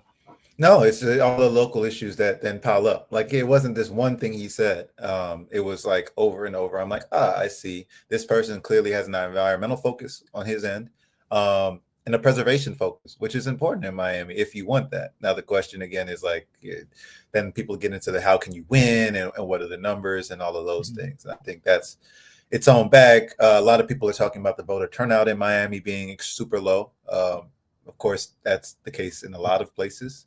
But there's other things people have pointed out in Miami. We have a large population of people who are immigrants or who cannot vote. That's something that comes into play more than other cities. There's a lot of things to consider. People under 20. and whatnot. But generally, though, I hear that, but the critique is true. Like, if people aren't aware of the local policies that affect them, if people are saying it's too dangerous to go ask people what's going on in their own neighborhood, like, yeah, man, this is. It's like when the officer came and was talking about keeping the park safe, Hadley Park, and they were like, "Yo, there's just a bunch of unhoused people. What are you gonna do?" And the dude's only solution was like, "We gonna throw them in jail. What do you mean? What are we gonna do?" It's like, give them secure housing in jail. Like, how are we gonna solve this problem? So I get that, and that's my thing about the Miami mayoral race in general. And even Zoran understands this to his credit, where he talks about a transition team and signing people up to volunteer so that they can be active in his network and things like that. I don't think there's a massive movement behind Eileen in that way. It just tends to be the alignment of forces away from the current corrupt leadership. And that becomes a thing in Miami as well. Is like there's the open corruption of capitalism just running through pretty much everywhere, that even the good quote unquote politicians get swallowed up in, and then they get called corrupt. Or you have the open corruption of like the people who are doing that shady shit. Like, I'm going to point out Francis Suarez, the person who's outgoing mayor, and he stole $100,000, I believe, before he left office. And so this is on the record, and let's see, here it is, $170,000 in monthly payments. I have the receipts, y'all, you know me. So, and then we can maybe jump to another story since we've been on Miami for a minute. Miami Herald, not Sun Sentinel, reports exclusive, developer paid Miami's mayor $170K to push his project, company record states. So this was updated in February 2024, but the story was out, I think, as early as 2021. I still have the actual documents that were released. Monthly payments, like to him or for his budget for the city, like his personal. He had his little shell game, but they a developer quietly paid Miami mayor at least $170,000 over the past 2 years to help cut through red tape and secure critical permits for his stalled real estate project in Coconut Grove, a city. Go back up. I'm sorry, I thought it said monthly. He got $170,000 total. And he did it in monthly payments. I think $10,000 over 17 months. Received at least 100 in monthly. Okay. Oh, I thought it. Oh, yeah. I thought it said, "Gan, what the fuck you doing with 170,000 a month?" Okay. Well, here's the thing. That brother's tied into Saudi Arabia. So, like, we got to even talk. He worked at a law firm. He moved a law firm that he worked at, like, right down the street from the mayor's office, and then he was courting Saudi Arabia to come to Miami and do all these things, and he has all sorts of ties to them. So, it's just open corruption. But the players know how to play the game. So again, this is the same person who's interviewing the Nobel Peace Prize winner about how much he's going to look forward to her overthrowing Maduro and going to the white went to visit. Him and his wife are going to go visit this white lady in the presidential palace. So he's all sorts of corrupt, but the real estate developers will still interview him. You don't lose access to the halls of power when you do this kind of stuff here, unfortunately. So he just the real estate developers are having him on their podcasts. You saw Jeff Bezos talk to him the other day, and people were talking about how Jeff Bezos scolded him or whatever, which was just funny to see. So a lot of chaos. I highly recommend y'all check out this article. Again, links and sources in the show description.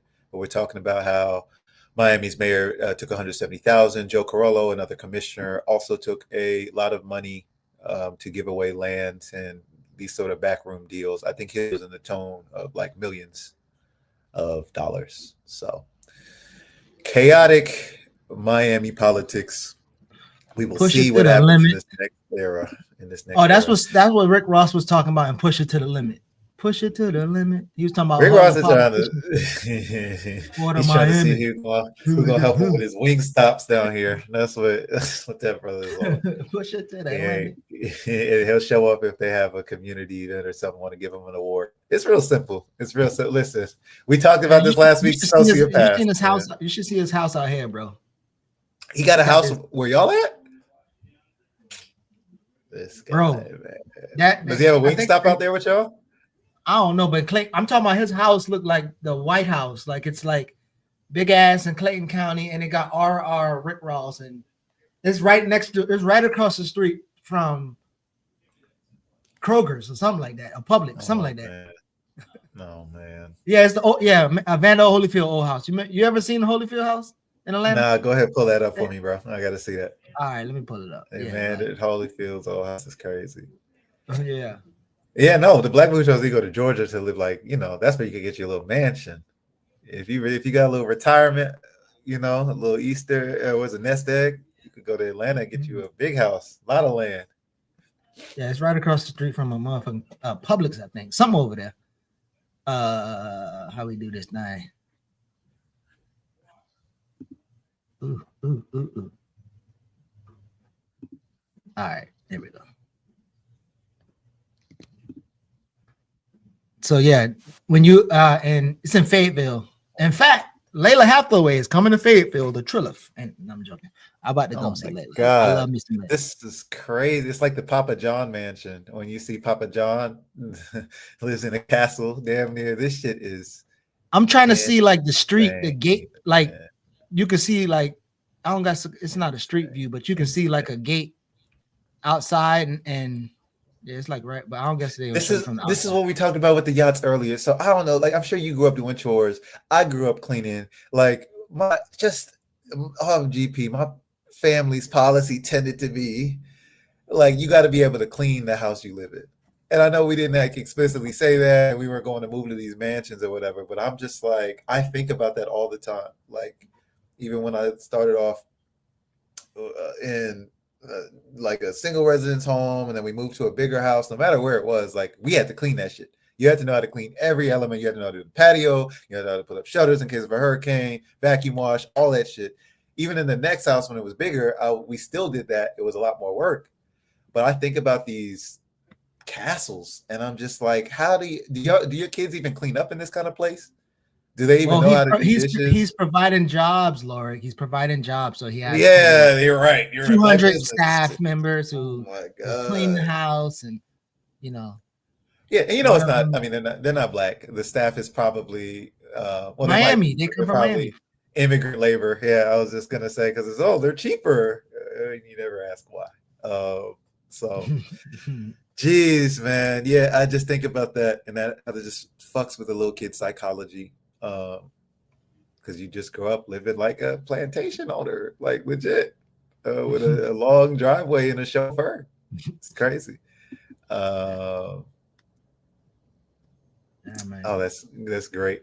Lorik, my uncle's a retired surgeon. My aunt, his wife, was into real estate, designed their house. He said as long as she cleaned it, she could have whatever she wanted. She cleans it daily. Yeah, and I think that's when we talk about capitalist alienation and how we are removed from our labor and what we produce in the world. I think that's a big part of it. Like you don't have to take care of the things that you use on a daily basis.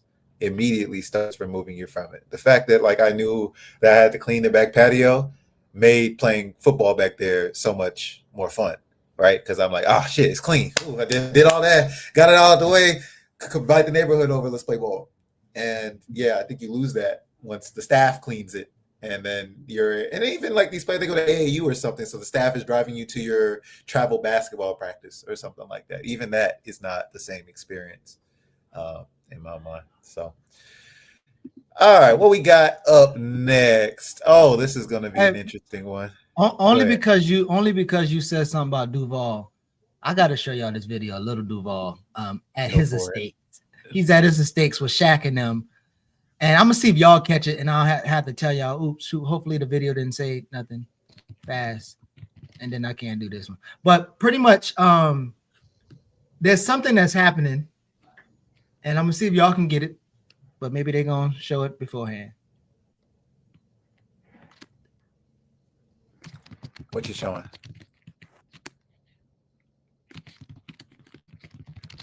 You're muted. I can't. Oh, well, you're not muted, but I can't hear you. Well, actually. I don't know the original video. Maybe they're gonna already tell you the video in the buried lead, but never mind. I don't know. And cooked for everybody. Duval also gave him a tour around the property, showing him just how big and incredible the camp is. Let's check it out. everything. I got lobsters and everything. No fucking way. Hold up. Yeah, lobster. Hold up. Leg? Hold up. Let me see. Oh shit, I found one here. Here's the one. Hell yeah. Here's the one right here. Damn, this is jump. Hey, be careful with this jump. Look, you got lobster. Who ain't got For lobsters? real? Who ain't got lobsters at Camp Duval? Damn. Who ain't got here? It's alive. Hey, It's good. Come on. Another one here. Look at it. You found another one? Hell yeah, this is a big ass one. Quit playing. Damn. Let's go put it on the grill. Hold on. Hey, make sure they don't run, man. Hey, they run away, bro. That's crazy. You want another one? Let me see, man. I go down here, find out. You want another one? I don't know you have that big ass lobster. Oh shit, look like I have another one here. You see another one? Hell yeah, right here. Oh shit. He bigger than lobster farm, bro. I told you. Damn, I don't know you have that baller lake like this. Yeah, man. I'm just chilling, man. Holy man. Quit playing crap. with it. Quit playing with us, man. This how we do it at Camp Duval, man. Oh, Get damn, your man. lobster, catch your Look, lobster. I saw one over, so I had to go down, bro. Are you gonna go all the way here? Hell yeah. That's a Oh, big you ass wildin' one. now. Yeah. Hey, now if you get bit by a snake, I am not responsible. You heard that? You This heard is that? on his land. All right. Shit. This motherfucker. Oh shit, I found water here. Oh This motherfucker. You got it. no. Yeah, I got it. Oh shit. For real. All right, that's enough. You can't get no more, goddamn it. See, You get all the damn lobster. I might find some, man. That's enough, bro. Come on. Look, I got some snake out here. It is a snake out there. You get bit, it ain't on me. Come on. Hey, man, what is you doing? You gotta get no. So there's a couple things like that's the unfortunately most people, black people in America, only thing they know about Vietnam that Johnny Diamond come from Vietnam. They don't know who Ho Chi Minh is. That's the one contradiction. But the other contradiction is what I'm pretty sure y'all know the answer, but like what did you notice about the little interaction in the He was watching somebody do all the work to grab the lobster. well that too, but the lobsters are dead, bro. And Yeah, they already And, had like- was that a joke? They had the rubber bands No. on them, no? yeah, but they was trying to convince people that Duval got lobsters at his thing, and they probably before the video threw them dead lobsters in and say he's fishing for lobsters. That's why he said, "Hey man, watch out, man! Don't take all my lobsters." And they're dead, bro, and they're dead because y'all asked Stewart in to make. So you have to create this vision for everybody that you're so rich, like Rick Ross or whoever the fuck, that you got lobsters in your motherfucking pond, and that's why. Because Duval always tell y'all, because this is what Duval be saying shit to Nod and them about, like, man, fuck that revolutionary shit. Y'all trying to be revolutionaries, and when y'all keep being revolutionaries, the government gonna come get y'all ass, so y'all can come over here and live with me, and I'm good. I'm isolated. Like that's Duval's logic, and so he has to paint the fact that he's so isolated and rich that he got lobsters in the pond and shit. And so Johnny Damon and Shaq is there pulling out dead lobsters out the pond, and somebody's filming it. And then that's why he said, "You ain't in Vietnam no more. You ain't in Vietnam no more. Poor ass Vietnam. You ain't there no more. Stop eating all my lobsters." So the shit, them niggas is Oh, I get it. That's because I was missing. I was like, is anyone gonna fall for that? Like, I didn't even. I thought that was a skit. Like, I had no clue he's actually trying to convince. Yeah, again, this is how I fail sometimes. I'm just like, wait, people are. He wasn't joking. This is a serious. Oh man. Okay. Oh god. Yeah, you gotta keep it up. Yeah. That had to be part meme. There's no way. Yeah, I mean that looked like it was also like this is freshwater though. That's not a. I was lost, but it does look like good food. I'm sure. They look. They took. That's what I was gonna say. I don't. If you go back, I thought there were rubber bands. That's why I thought it was a meme because I'm like, wait, are there still rubber bands on the claws? Like, bro, listen, them niggas probably got them lobsters from Red Lobster. They probably bought it from Red Lobster, dropped it in the little whack ass lake, and then say he got lobsters in his pond. And none of them look dressed to fish. That was the other thing I was gonna say. Yes, what I noticed. I'm like, none of them look like they got a boot on. They got nothing, no kind of gloves, no buckets. He's catching lobsters. So the lobsters in this little river or lake right next to. You ain't got to go out there to get the lobster. They right next to the grass and the trees, and that's where lobsters just be chilling at. They just be chilling right there, like lobsters. Now I don't know if y'all ever went and go crabbing or actually getting actual lobsters, but I don't remember them niggas being like right there by the bank. They are. They are. I couldn't tell this was a skit, but that's crazy. But I don't put it past them. Yeah, those niggas is wild, bro. They are wild. I would not put that past them. They should. You're right. They should have thrown some biscuits in there too and said, "Look, we got fresh biscuits, not the late." Like, let me get those cheddar biscuits, those cheddar butter biscuits, man. Everybody knows Red Lobster recipe. Okay, wait. What we got? We got breaking news, y'all. We got very, very breaking news on this next story on our thing. Did y'all know far right commentator Nick Fuentes is a virgin? What? No way. Oh man. So that's the first point. So who is Nick Fuentes? We have to always ask ourselves that. I'm glad this article just names it white supremacist Nick Fuentes. I said far right commentator, but white supremacist is probably, those are synonyms. This is old news. It says December 2025.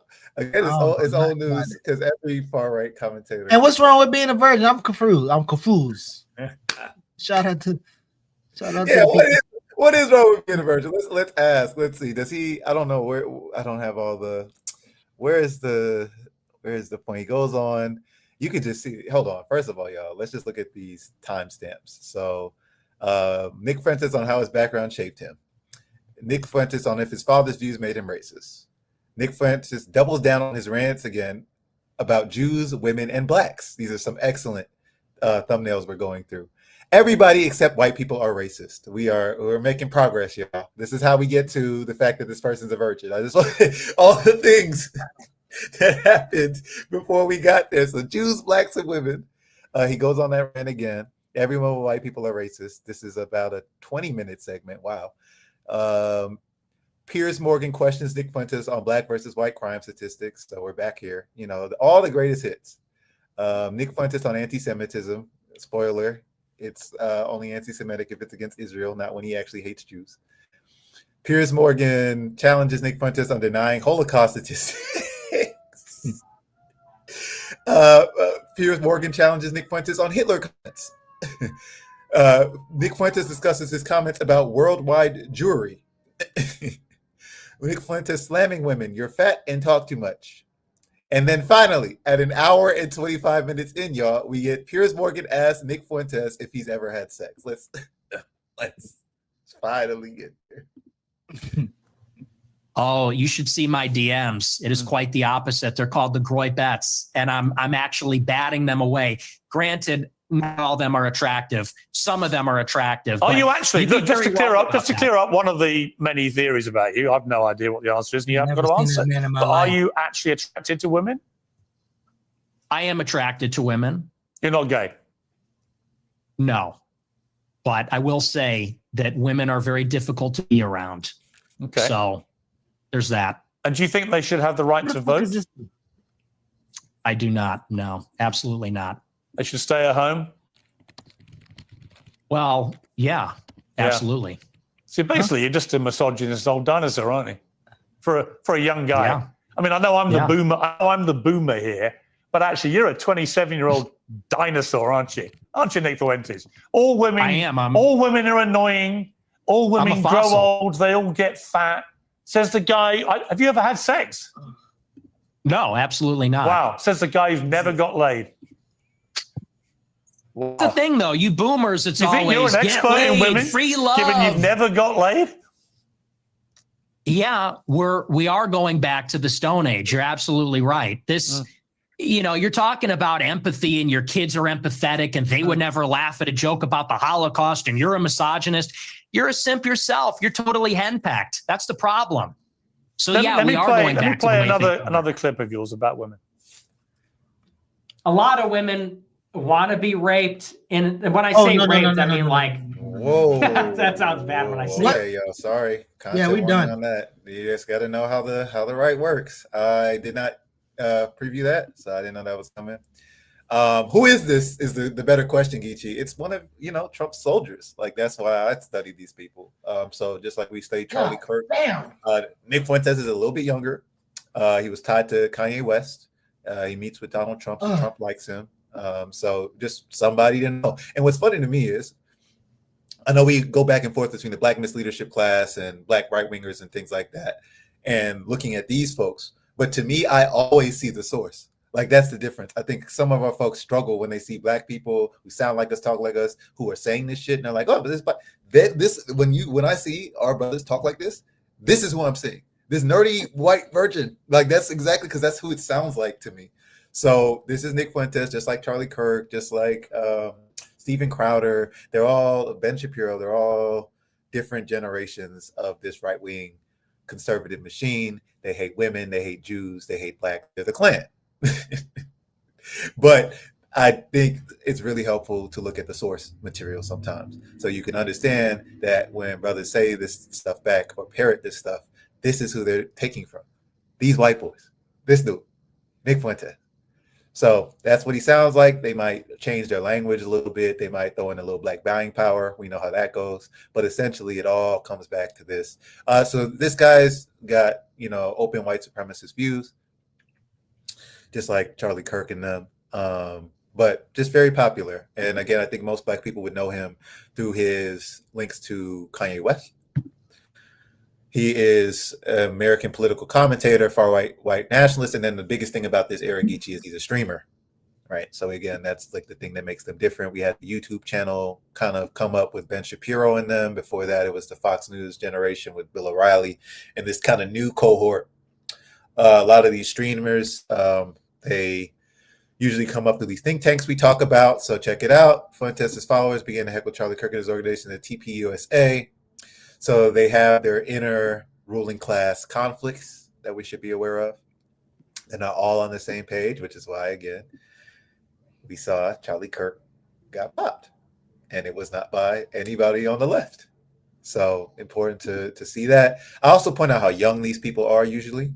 Like Charlie Kirk was my age, essentially. I think this guy is, Go ahead.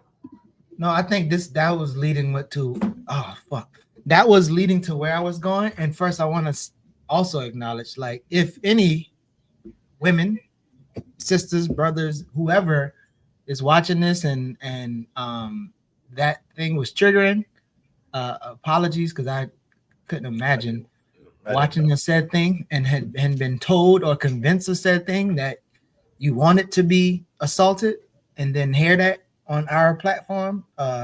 Again, we apologize for that, because I don't know who the fuck that person is. Actually, I've never saw him, and I didn't know. But and then I did, when I started looking up, I did see Ye or Kanye or whoever the fuck was connected to them, and I just think, again, it just is crazy as fuck. But and so how, like, Black folks too now, but white folks will join military and like do these things and be like a martyr to put their family in a better situation, right? So like you go over and do these things, and I wouldn't be surprised if people like a Charlie Kirk and this person would literally be creating this persona, right? And eventually get popped, but them dying is gonna like change their family life economically, politically, socially, whatever. Like, and like, so that same rush to like go defend your country with the gun is they're doing the same thing with the mic, and like they're making themselves a martyr, like a target. And because again they're in control of the domains of discourse, we'll be talking about it for years and years and years. And even before they get to the martyr space, remember Charlie Kirk was already going around campuses getting paid to speak. You know what I mean? So it's like, and making, so God damn. Like, I'm just thinking how fucked up we. Yeah, I mean, let's talk about, and again, let's talk about it. Mute, I think. Well, I can't hear you. Oh, I'm not muted. I don't know if Still can't hear you. it might be. Hello. But yeah, can you hear me? I can't hear you. I can't hear you. Something happened with the mic. All right. Maybe you got to check your settings. But yeah, wait till Lord come back. But I've never heard of them. They can hear me and get you. It's just you. I'm waiting for you. Can't hear you. Still can't hear you. Sorry, y'all, for the technical difficulties. I can hear both of you. What? Talk again, Lord. Say something. Hello. Because Leah can't hear you, but Zenzi can. I'll come out and come back, y'all. I'll be right back. Yeah, you can hear. I think it's on my end.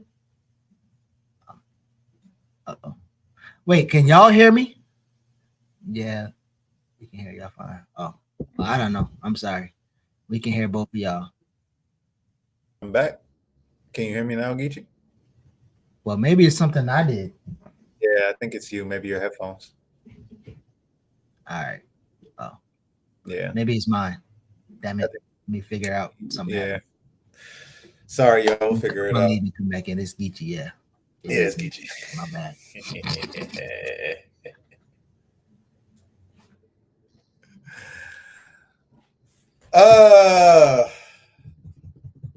What was the last thing we were talking about? I completely lost it. This whole conversation threw me. I was not expecting that. At the same time, you should always expect that from the right. Yeah, this is what happens for playing Nick Fuentes clip. Absolutely, this is our fault. We invited this calamity. My bad. ZZ Lion Dad had a really good comment that I wanted to highlight. Also, Chat All Star ZZ Lion Dad. Coon Dance Owens is the #1 podcast now in Nicki's top 10. Kanye West flunkies are winning. Yeah, I mean, that's the other point about this.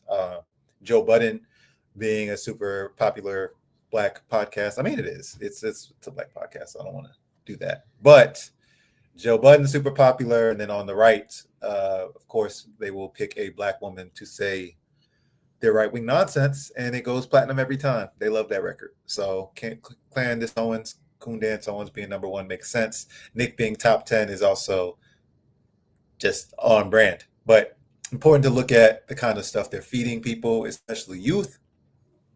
And to your point, Geechee, I think they just came, like, it's a pipeline.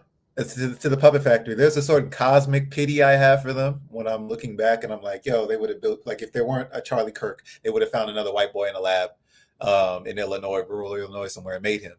And there's always a bunch of people clamoring to take his place. But these people start early. They get on the circuit. They get paid in these colleges, debating people. They get think tanks putting money behind them. And it's a job. It's a career path, you know? So it just becomes pretty obvious when you look at it from a political economy perspective. But Candace Owens is doing a similar thing to, I don't know if you remember Megyn Kelly. Do you remember that white woman on Fox? Yeah. And how she left because she got fired while also being sexually harassed and was okay with it while she was in power. And then she goes to NBC and people are acting like she can rebrand. Like this person wasn't a Klanswoman the entire time that she was reporting. And so I even saw this like brief shift on NBC where they tried to act like Megyn Kelly was now just like a generic kind of news reporter. And she was too right-wing for that even, and ended up having problems and falling out with them over those things. So I see a similar thing with, you know, Candace Owens, where she fell out of favor with some of the right people in power, had a little factional dispute, and now she's kind of rebranding, still acting like she talks to the Black community, but she doesn't. And then also pretending like she has critiques of the right, particularly around Israel, which we know is absolutely a joke on her end. But she'll act like very America first with her critique of Israel. It's all. You ever saw like Turning Point's operating budget and all that other stuff? Yes. That's crazy. Yes. Yep. They have more resources than us, and it will never beat them that way. I think we beat them with things like this, with propaganda, with the truth, with this man going on international television and saying he's a virgin and that women should be assaulted. I think that's one of the ways we have to combat them. But yeah, I mean, she is the thing. Hey, Cherie, yeah, she gets big upped because she knows how to play the algorithm a little bit. So she'll say certain ADOS talking points to kind of play with that. Like I said, her critique of Israel is the kernel of truth, the half truth, more dangerous than a full lie, that we're giving them money and we're not putting any sort of strings attached to that money. But then, of course, she doesn't take you to the genocide and all of those things. So it's all fun and games, more factional disputes. I see. Oh, yes, please pull that article up. People have been talking about Charlie Kirk's wife, and I just want to highlight that as well. The sociopathic behavior we see from these people Like, dog. Charlie Kirk's wife live streaming the funeral, having the GoPro cam on her as she hugged Charlie Kirk's body in the casket, bro. This is what I'm like. This level of sociopath is something I don't think the left can compete with. That's the other issue. We don't want to. Do you want to be like that? Do you want power at that cost where you go live stream? But isn't that capitalism though? Like if everything is like commodified and like that's big bread for her. Like you know how many people go, even all of us gonna be tuning into that motherfucker. Niggas on the left gonna be like just watching it, but the scream's gonna go up, and then the advertisers gonna know like, yo, y'all can get like you can get a whole bunch of money just doing that, and why not be in control of that, as she says. So is it sociopath? Is it capitalism? Is capitalism sociopathic? Right. And the answer is definitely yes. Right. Absolutely. And I think the all the dysfunction we see, you know, with these ruling class people makes it obvious. I think people were already joking that JD Vance is soft launching his divorce so that he could get with Erica Kirk. And I 100% believe that shit. That's of course. Why not? Like watching TV and watching the stories and the soap operas, like the shit happening in real life. Then let's get it. Yep. Yeah, of course it is. It makes sense to me. Yeah, so Erica Kirk is in her power moves right now, and yeah, she's beefing with Candace Owens. I think someone pointed out in the chat, like it becomes very hard, and I don't recommend following all of their drama and beefs and all of that. I can't even do it with the Black Men's Leadership class so much. Like even their network gets a lot of. It's just confusing, but we do it here. We look at our Boyce Watkins, our Killer Mikes, and we have to Khalees because they affect us. But then when I look out at this shit, I'm just always like, this shit is a mess, man. Yeah, I think niggas is trying to attack and change the wrong religion. Shout out Deculturation. I know we got our affiliates, Millennials Are Killing Capitalism. Deculturation does some solid work. Love your streams, bro. Candace Owens said Charlie Kirk visited her in a dream. What more evidence do you need? Yeah. God. What? Oh my God. Ooh, that's crazy. Oh my goodness. All right. So the person who hates women also does not have a healthy relationship with a woman. I do think that's a good little tool we could take from the Friday remix. Jared talks about that all the time. A lot of people talk about that, like taking advice about marriage from people who haven't had successful marriages. Like people giving you advice on race. I'm particular about this one though. People giving you advice about raising kids and they haven't had kids. I don't think it's the same. I don't think that's exactly the same. I think the marriage one is a little more accurate. Yeah. I feel like raising kids, no. Sometimes y'all be doing horrible shit that anybody who hasn't had kids can point out about the kids. Like, you should not be doing that with your kids. I don't need a kid to tell you that. Like, come on. Yeah. I agree. It's not the same. So. Yeah, and plus you've been a kid.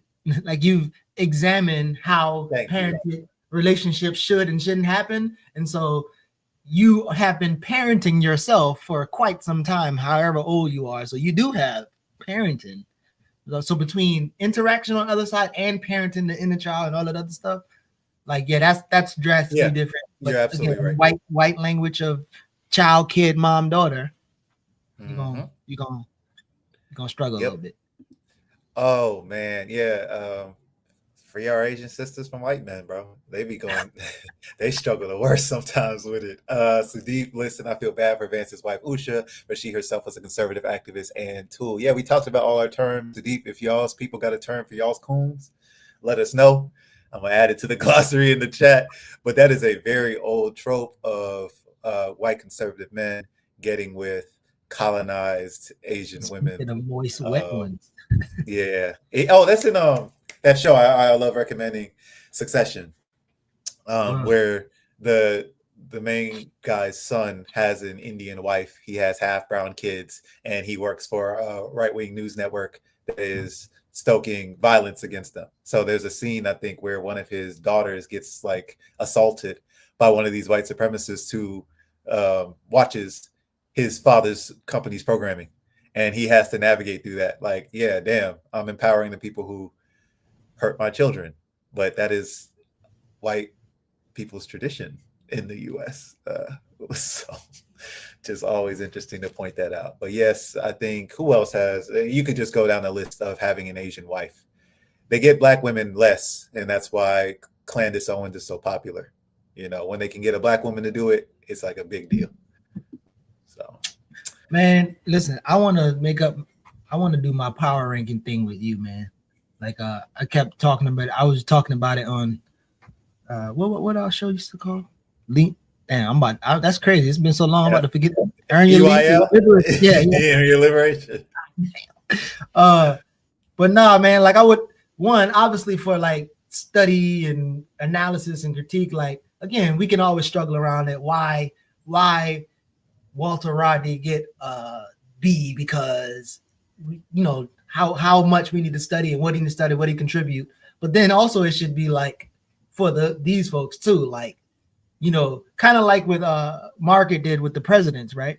With that book, like what they actually did and who they actually are and what their actual lines are. Because a lot of times with entertainment, and so I was showing the young people this the other day with like a card trick. And I think I probably shared before, but like I spread out the card, you pick a card, they pick the card.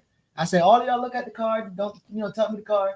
And then they put the card back. And when they put it back on the deck, like I see the card, close the deck, shuffle, let them shuffle, do all these different tricks. And the whole time I got the card in my head, but they're so distracted with all the other things. And that's kind of how entertainment is, that like you don't really get to concretely talk about what somebody did. So it would be dope to even include those folks of like, not only just saying Candace Owens, but nigga, I can say why through ba ba ba ba ba ba. Yes, you know yes. Oh yeah, no, we got to do that.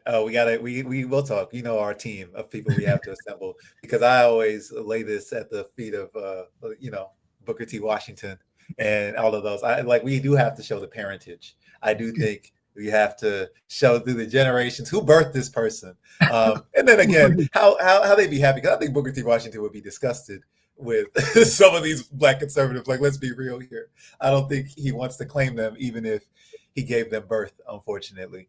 Sudeep gave us the term. Okay, shout out. I gotta save this. Our term is chamcha. It means butt kisser. It's a mix of Persian, but it means like a spoon or a tool. We also say gora, similar to calling a person whitey. Yes, again, there's a reason every person who's been colonized has this term for their trainers. I knew it existed, so appreciate that. No question. And then I think someone else was saying that this happens with black women too. Yeah, no question. It's a strategy with every population. I do think if you look historically at the ideology of white supremacy, though, there's an interesting marriage there with how they view and fetishize Asian people, related to what we talked about in previous weeks about IQ and things like that. They have to, because historically, certain Asian populations test well on their European constructed psychometric tests, like an IQ test or like the SAT or the ACT.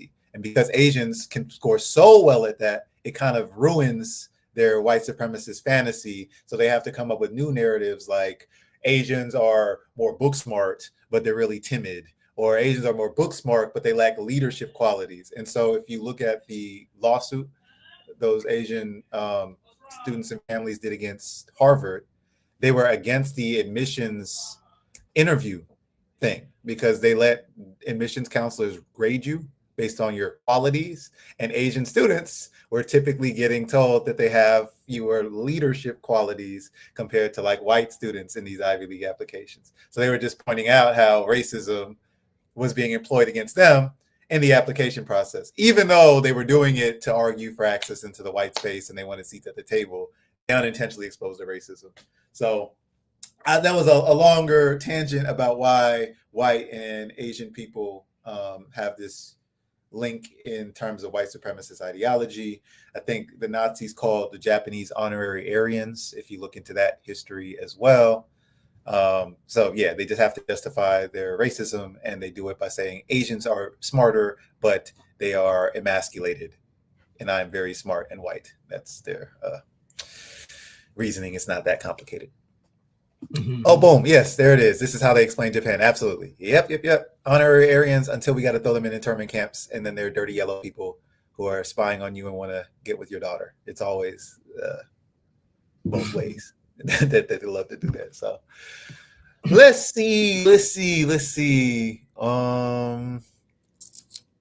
what did we? Nick Fuentes was a big one. Oh, there was a high school walkout. I wanted Amber to talk about this one. But we can maybe look at this story. I don't know if you saw this. Hundreds of high school students in Oregon and Minnesota walk out to protest ICE kidnapping operations. Have you seen the story at all? I briefed it a little bit on the run sheet, but no, I haven't seen it. So let's check it out. Students in Oregon and Minnesota walked out of class this week to protest ongoing immigration and customs enforcement kidnapping operations in their communities across the country. Shout out. Previous weeks, we talked about how this needs to be done, how different sectors of society can act. Following the mass walkouts in North Carolina last month, this action this week reveals widespread revulsion and opposition to attacks on immigrants among large sections of youth. On Tuesday morning, hundreds of students at Burnsville High School, located 15 miles south of downtown Minneapolis, okay, that's important to know, walked out of class to protest ICE raids in their community. Video shows students carrying signs and chanting, "No more ICE, no more ICE." And then we can see the walkout was triggered by a raid on a multifamily home in Burnsville this past weekend. On December 6th, more than a dozen heavily armed ICE agents raided the home, shattering doors and breaking locks. In the course of the raid, immigration agents disappeared 4 people, 3 of whom left behind children. So is this a Washington County students, or it says Oregon and Minnesota. So Burnsville. Sorry, go ahead. I guess this is the same, because I seen one that happened on the 8th, a video. I wonder if this is the same thing. Let me share this real quick. Yeah, go for it. A video. Is this one? High school students in Washington County walked out of class today to protest immigration enforcement at Aloha High School. Dozens of students braved the rain with signs and even the infamous inflatable frog costumes out there somewhere. There we go.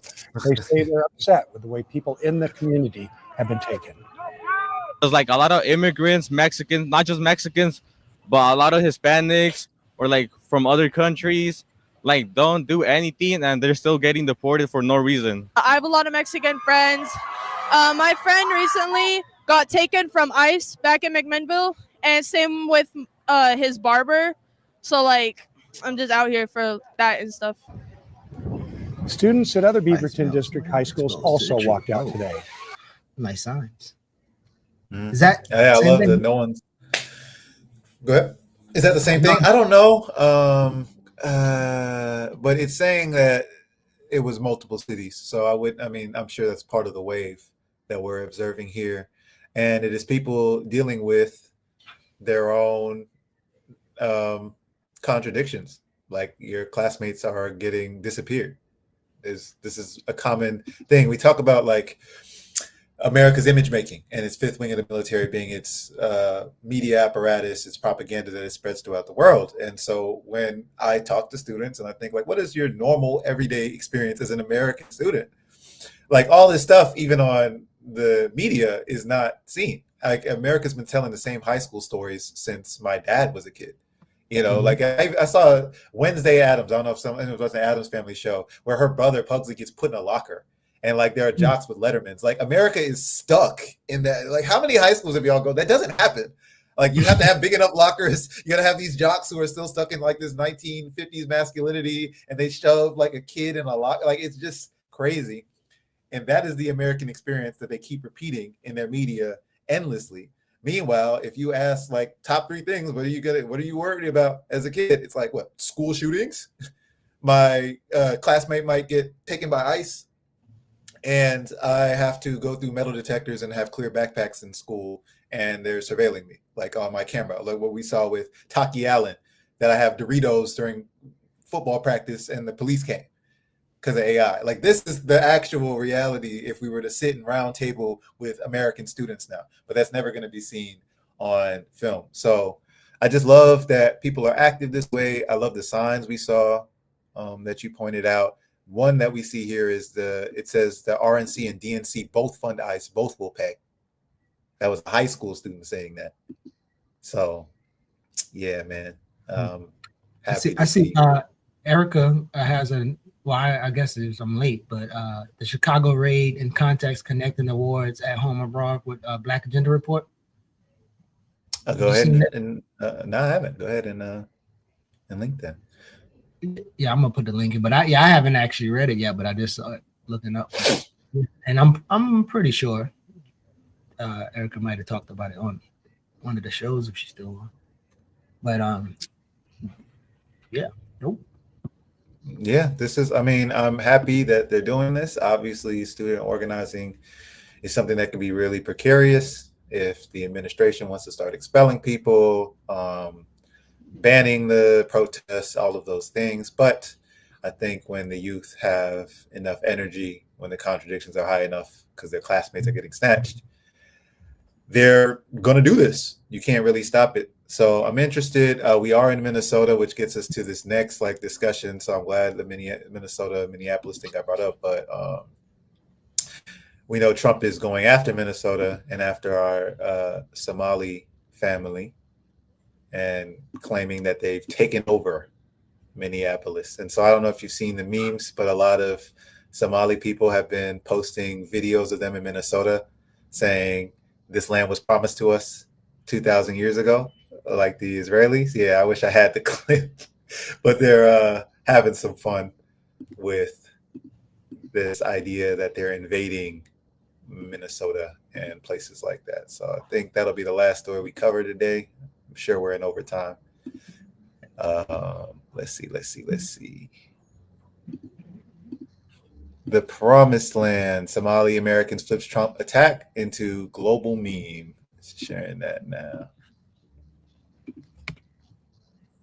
After Trump's calls okay, so this is what I'm talking about. Now, again, we know that these are colonizers, yo. So it's obviously not how we want to reimagine Black people, but it is funny because it reveals what we know, which is that there's no illegal people on stolen land. And I'm glad I saw one of the youth have that sign as well. So after Trump calls Somalis garbage, and yes, we have, how many clips now do we have of Trump calling every single Black and brown country. Immigrant country, yeah, like garbage, shit, or all of these things. So this Mayflower AI is hilarious. Again, AI's got its problems, but if we're gonna meme, let's make them good.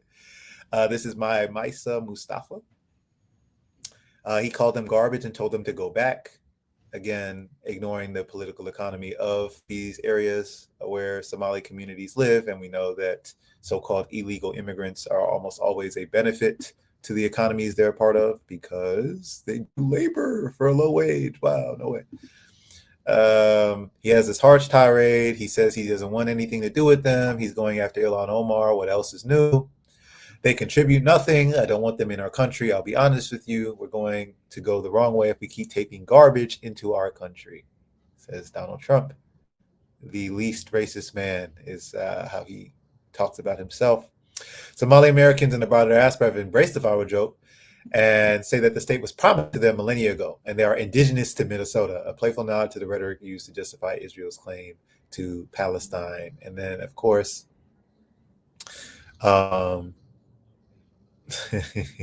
they have a lot of memes to that effect.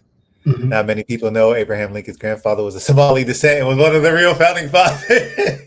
Bro, you know what's crazy. When I saw the story when you was reading it, and again I didn't connect it at first, but it just reminded me of again some of those land steal and transfer.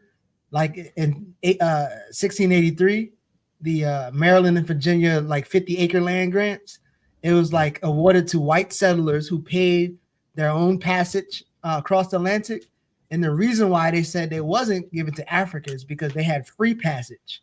And so they could they didn't pay their own way. They got transport. They got forced to come over here. So it's but y'all ain't pay your own way. So the policy is only for people who paid their own way. That shit crazy. Yes, sir. Yes, sir. I appreciate that. Also, I don't know if Deculturation's live in the chat still want to keep praising dude, but the settler realism, this idea that settlers cannot actually accept their history in this country, and that is going to constantly put them out of alignment with global South movements internationally, and then the internal colonies here, right? But one thing that comes up for me is this idea that every generation, even if you're a European coming in the 20th century, is coming to be a settler. If you're coming to be an American citizen, right? You said if you did not get that free passage that you're talking about, Geechee, that you are a settler. That is what that means. You're coming to contribute to the American project. Now we have to talk about different people displaced by imperialism in different ways, right? Because I don't think Haitians are settlers, because the U.S. directly occupied and took over Haiti to force them here. So there's things about that, but I do just like, I know a lot of people like to avoid, well, I wasn't here with the Mayflower. Well, I wasn't here during this. My grandparents came in 1935. Yes, and they were here to become U.S. citizens as a part of the settler project, which is what we see. So I appreciate them having fun with this. This post reminds me of the conspiracies, though, Geechee, where you talked about you just talking to niggas about conspiracies. The one I get a lot is that all the presidents are related. I don't know if you've ever heard that one, but it's all the presidents except Donald Trump are related, is one I've heard before. Oh, and Alexander Hamilton gets away too. So and then now what you gonna do? You gonna fight them or not? Whether they cousins or they brothers or they don't know each other, how we gonna get them motherfuckers out of power? That's what I need. How does Obama? I hate that that's what I mean when they be so far right with the conspiracies. I hate that you make me defend Obama. How does Obama get put in relation to all these crackers and not Trump? That shit blew my mind. I was like, listen. When my one of my homeboys, when he came home from vacation, he was reading on all those, his vacation time. He was like, "Yo, I done figured it out, man. The blacks laws and this and this." I'm like, all right, but yeah, like they had which year you was reading? The one in 19, this one, or the one that happened before? And yeah, man, we just gotta get our EIN number and all right, bro. Yeah. And another thing, someone already pointed out, they're being satirical. This is fun. They are making fun of these things. They don't actually believe, which is also the biggest difference between them and settlers. That's the entire point. Somali people don't actually think like this. And we always talk in our community about the black people who have been propagandized and confused to think like this, because they're seen as like fringe conspiracy theorists in our community. But in the white community, this is mainstream. This be my whole point. Like in the white community, this is normal, accepted things. They still can't get past the pilgrims. Whereas we are parodying this. So I get these discussions sometimes about like black people and our patriotism. Now we're the most American of it all. Again, like a dead end strategy that liberals like King already showed you doesn't work. But I always point out that like black people, we can be smart. We always say two things at once. We're always understanding that there's a message under the message, overstand, that kind of thing. So this idea that we can use America's mythology against them is very common. So I see people point out that the Black Panthers cited the Declaration of Independence. I think even Ho Chi Minh talks about them looking toward it as a document for inspiration. But again, that just ignores the fact that they are hiding the contradictions, because we know that this shit is bullshit. Because the Somalis know that these Americans came to Independence Hall in 1776 were stealing land. So that's the whole thing. I love this article. It's so funny, especially seeing Somali people dressed like what it is like in that region of Africa, right? And yet juxtaposing that with this snowy ass background and saying it's the promised land shows you how it looks like when white Israelis are in the Middle East and are tanning and sunburnt and can't survive in that weather, but say it was promised to them thousands of years ago. So great story. People will argue Abraham Lincoln is African, but don't know what the Whig Party or Radical Republicans of the South. Yeah, again, outside of hiding the contradictions, like John Henry Clark used to do, where he would talk about like, oh, all of these presidents are black. He was just saying according to their standards, but he was not trying to actually claim these people. So yeah, I think Abraham Lincoln might have had, I don't know, some native ancestry or something like that, but I don't think native people want to claim Abraham Lincoln. Wig history. Wigs history according to the Wigs. The Wigs. The Wigs. White. Yeah, I know. Play the video, someone asked. All right, Yipper. All right. I'll play it.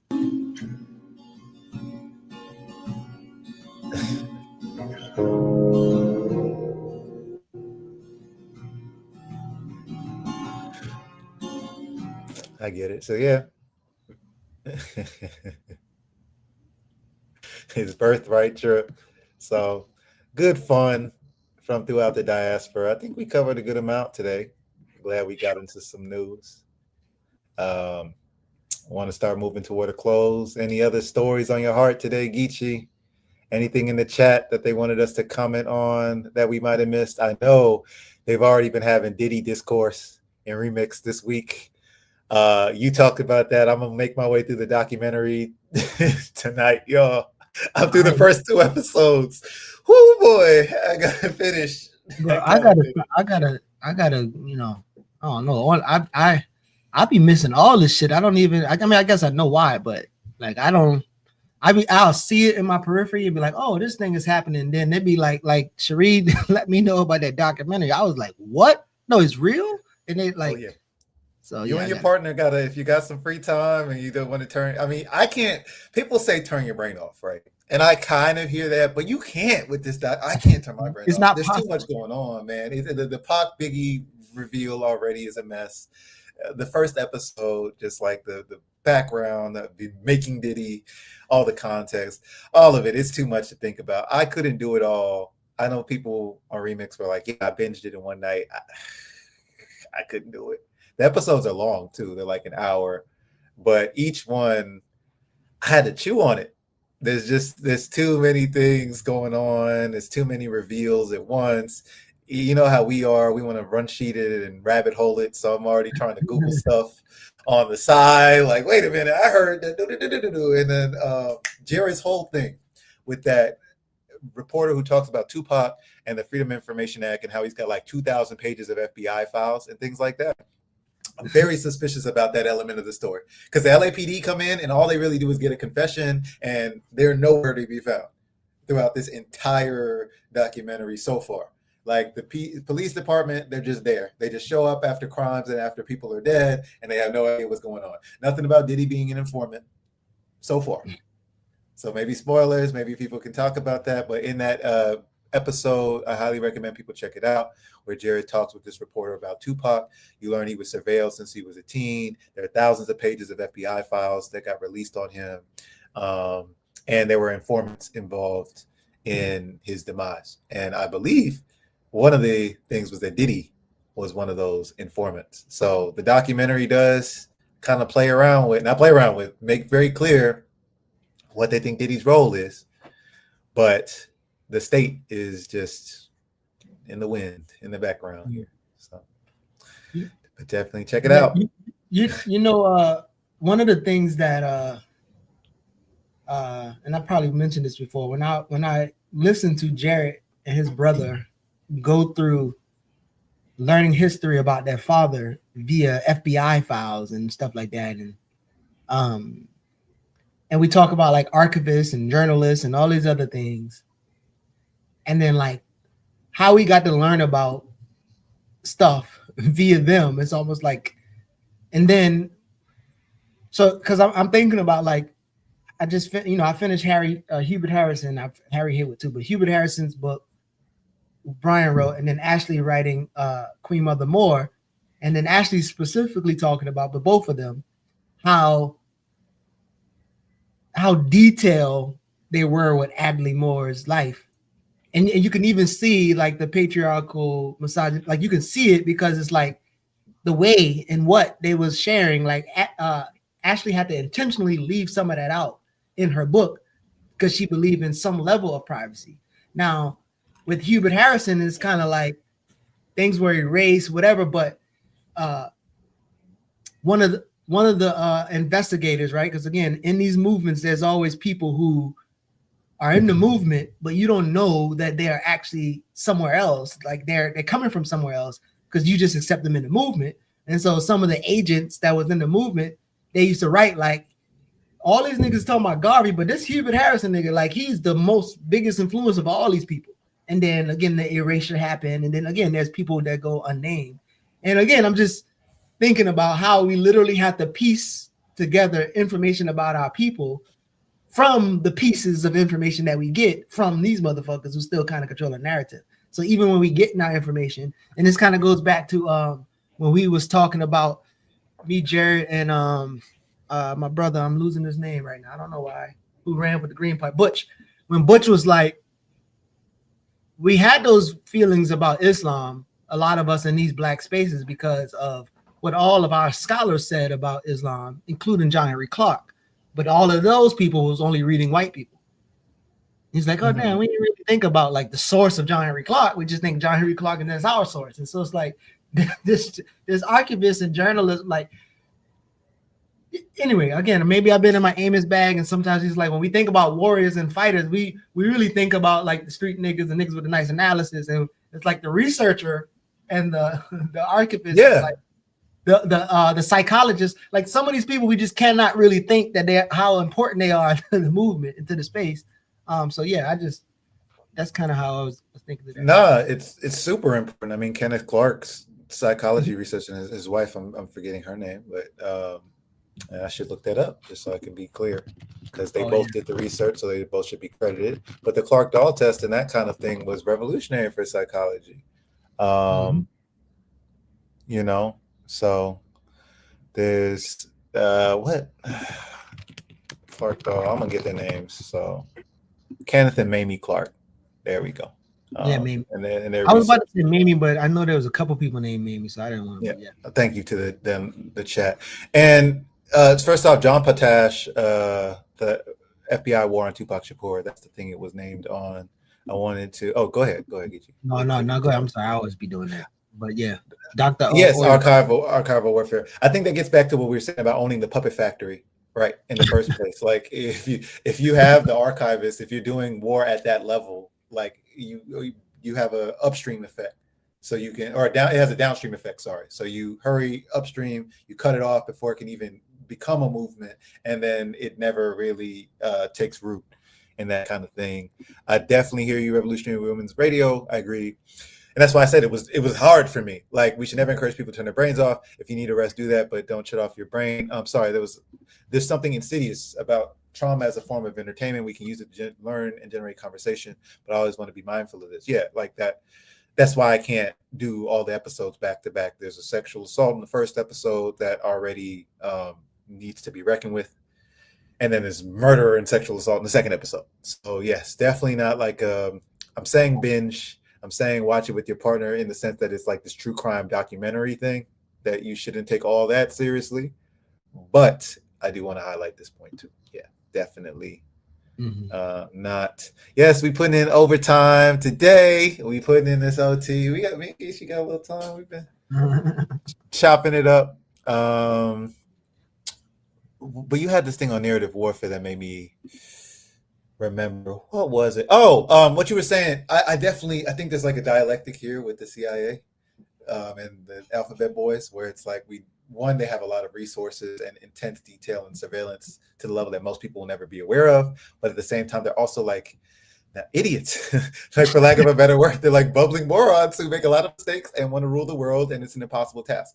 So that's the main thing, is that they have an impossible task to take on. And so with Queen Mother Moore, I think you're already pointing out in the record, they have their own racist, misogynist ways of even viewing these people that limits their ability to understand why these people are effective in the first place. So I'm excited for y'all's Queen Mother Moore interview. Shout out Tandy for Rootwork that did one. We've had other, Jared did a Ashley Farmer interview. I think I helped with that one, actually. So all of that on the record, but these people still mess up a lot. And so I actually listened to Robert Allen's interview on this platform a couple days ago, Black Awakening in Capitalist America. And he talks about the secret list that the state had of activists that they would activate if they ever needed to protect against national security threats or something. And they would instantly put these people in concentration camps. And Robert Allen was on that list. So again, very scary. He talked about writing Black Awakening in capitalist America before they knew what COINTELPRO was, even though the Panthers were saying we're being surveilled, there's a conspiracy. Nobody knew what it was, and then the media was lying and saying it wasn't a thing. And then he goes on to say he finally got access to his files and got to read them, and he said they weren't accurate. You know, like he was saying, it was funny that they definitely were keeping track of him. So some of the things, like he went to China, he went to Cuba for the Venceremos Brigade, he was working with the young Black boys in Oakland. Like they had some of those pieces, but he was like, when they described his book, for example, they had read it, they had tried to summarize the premise. Some poor agent had to sit through that, and they said, this book argues the premise that Black people are an internal colony, correct? And so they are going to seek a form of natural liberation. Natural was their word. And he was like, I'm glad they call it natural liberation. But the book was about national liberation. So these are just like the kind of errors. He just points out there's a lot of those. He's like, I didn't talk to this person. I didn't say it this way. So while they have an intense amount of surveillance, some agent has to go there and sift through that shit and decide a plan of action. And that's why they're casting a really broad net, and it's not going to be perfect. Is my main. I'm gonna translate that into some Uwa language. Peace, kings and queens. See, your mind is powerful, and they can't outthink you with the AI or the agents. You feel me? So, kings and queens, you have to go back to the times when you can analyze and think higher, right? That's why, you know, even high is like not like weed high, but like thinking higher on a higher level, and you got to tap back into that. You know what I mean? Like what they try. That's all I got for you. 8 out of 10. You need more repetition. You got to say the same thing 3 times. You gotta repeat it. You gotta repeat it at the end. Otherwise, you're not gonna hit. My bad. Well done. Well done. Yes, and then demands. This is where see. This is where we grift badly. My bad. You need the repetition, and you gotta. It's not in my soul to randomly just grift people for money. But the way they have that like, share, subscribe, they have that in the back of their brain, Geechee. Like anywhere they go, you see these people active in the community, and they're still telling you, donate here, buy this shit. It's crazy to me, man. Crazy. So yeah. Oh man. Yeah, I mean that's how Umar would put it, and I would just be like, they don't have the manpower or energy to sit a bunch of people at desks and actually have them sort through this data. That's why they're trying to push for it. That's why Trump and them, with all these executive orders and statements on the national security, surveillance of domestic terrorists, all of they're trying to do is build this infrastructure, build this wide net. I think the video went viral this week of this person asking about Antifa, FBI probe, and he couldn't answer basic questions. Here we go. I got it for us. I'm gonna pull it Hold on, man. Let me get my do-over, man. Yeah. But before y'all go, don't think about it. Don't think about it. Just send me some money at my Cash App, $ my Cash App. You know what I mean? So we there, higher levels of thinking. You got it. Yep. And then a little more shame because if y'all had donated, we would be there already. If y'all had to put that money you put into Chat GPT into us, I would have already built an AI for Black people. There we go. That's how we got to shame our people. Yeah, because y'all donating to the wrong Patreon and not donating to the shit that we on. You get it? There it is. That's Support it. the Black man. I'm gonna pick this shit up. We take it in crypto too. We take it. I said Reggie Middleton. We the crypto kings. We gonna work on our guru pitches. This video. Hold on. Okay, so this is, and people love these grillings, and these are the things that end up making some of our folks fall in love with the Democrats again. We got to be wary of that, like with Jasmine Crockett and things. So it is great when they do grill these people. AOC, it happened as well, but they're grilling them and they're on the same team. So we just got to remember that. But it is important sometimes to watch these people get grilled. So I appreciated this week. Let's check it out. So where is Antifa headquarters? What we're doing right now with the organization. Where in the United States does Antifa exist? If it's a terrorist organization and you've identified it as number one. We are building out the infrastructure right now. So what does that mean? They building up the infrastructure for Antifa? We're trying to get the information. You say Antifa is a terrorist organization. Tell us, the committee, how did you come to that? Where do they exist? How many members do they have in the United States as of right now? Well, that's very fluid. It's ongoing for us to understand that. The same, no different than Al Qaeda and ISIS. No, I don't want you. I'll ask one question, sir. I just want you to tell us. If you said Antifa is the #1 domestic terrorist organization operating in the United States, I just need to know where they are. I don't want a name. I don't want anything like that. Just how many people have you identified with the FBI that Antifa is made of? Well, the investigations are active. So you wouldn't come to this committee and say something you can't prove. I know you wouldn't do that. Come on, Trevor. But you did. But you did. Shout out, man. That was great. Can we clip that? I know you wouldn't do that, but you did. That's got to be a new drop. No question. That was fantastic. Now, do that, this reveals a contradiction, y'all. So this is why it's amazing, right? Because all we say on the left as revolutionaries is that you just have to keep that same energy with everybody. And when you do that, you look like Glenn Ford. And that ends up being the problem. You look like Bruce Dixon and Margaret Kimberly. If you keep that same energy for the Democrats and the Republicans and any elected official, it's cool. But he's going to have all this energy, all this smoke, all these things. And then if you ask the Democrats the same kind of bullshit they were on, why is Hunter Biden smoking crack in Ukraine? All these questions, they just disappear. There's not the same energy. I appreciate it. It was very materialist, right? You claim there's an enemy. Let's ground it. Where are they? Where are their numbers? How are they operating? You're intelligence. You're intelligence, and you can't answer 3 basic questions about an enemy. It already reveals it's an illusion. So I appreciate when we get that, and that's how we have to use. Sometimes the Democrats go at the Republicans that way, or Republican administration, and we get some reveals. And then sometimes it's actually the reverse, unfortunately. Because sometimes Republicans will go after Democrats for their own self-serving reasons and realize there are certain contradictions. So there will be some of these interviews where a Republican will still point out certain contradictions, and we don't want to run from that. We just got to apply it to both parties. But that was great to watch this week. I appreciated that one.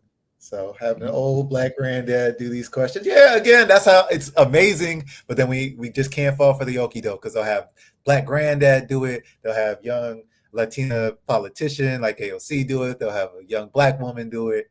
They know what we like to see, and they know what goes viral. This was posted by PBS. I think that clip I just shared. So we all playing the algorithm game, even PBS.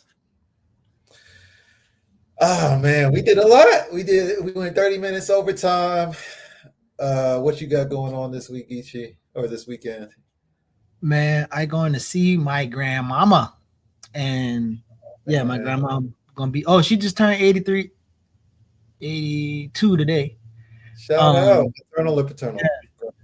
I'm going to see her, and as many of the 9 or 8 sisters that she have, all my little grand aunts and them.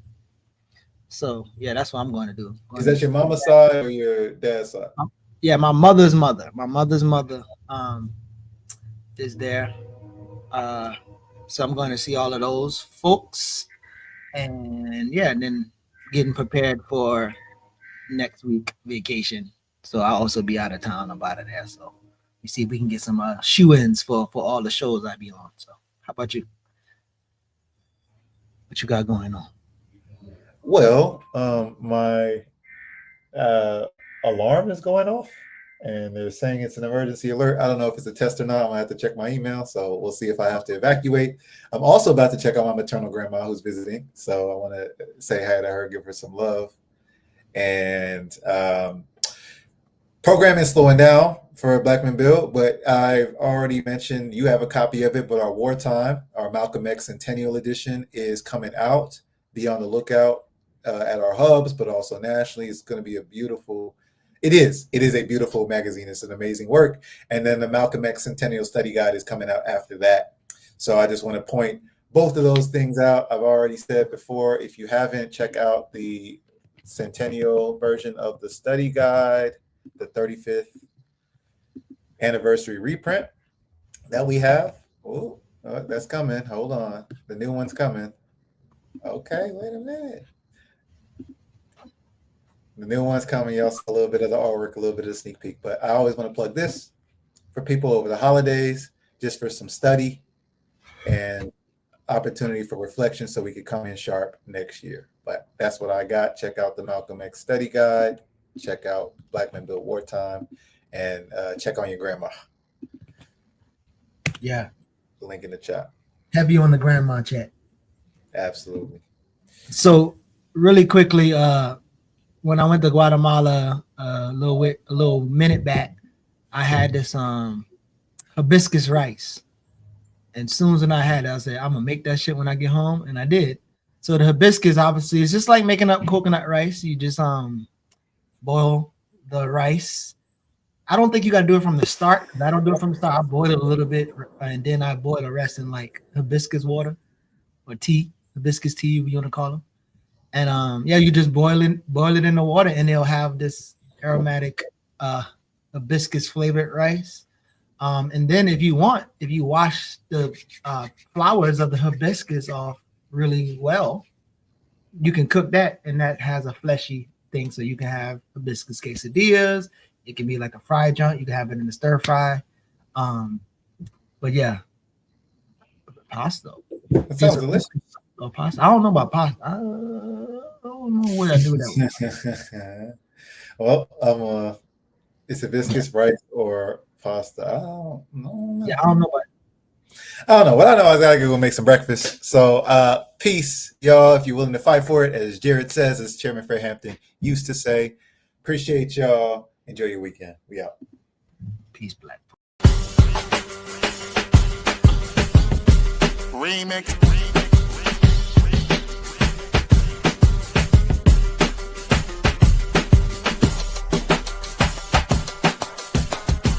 Remix. Remix.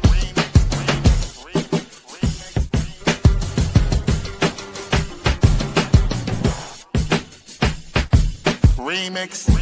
Remix. Remix. Remix.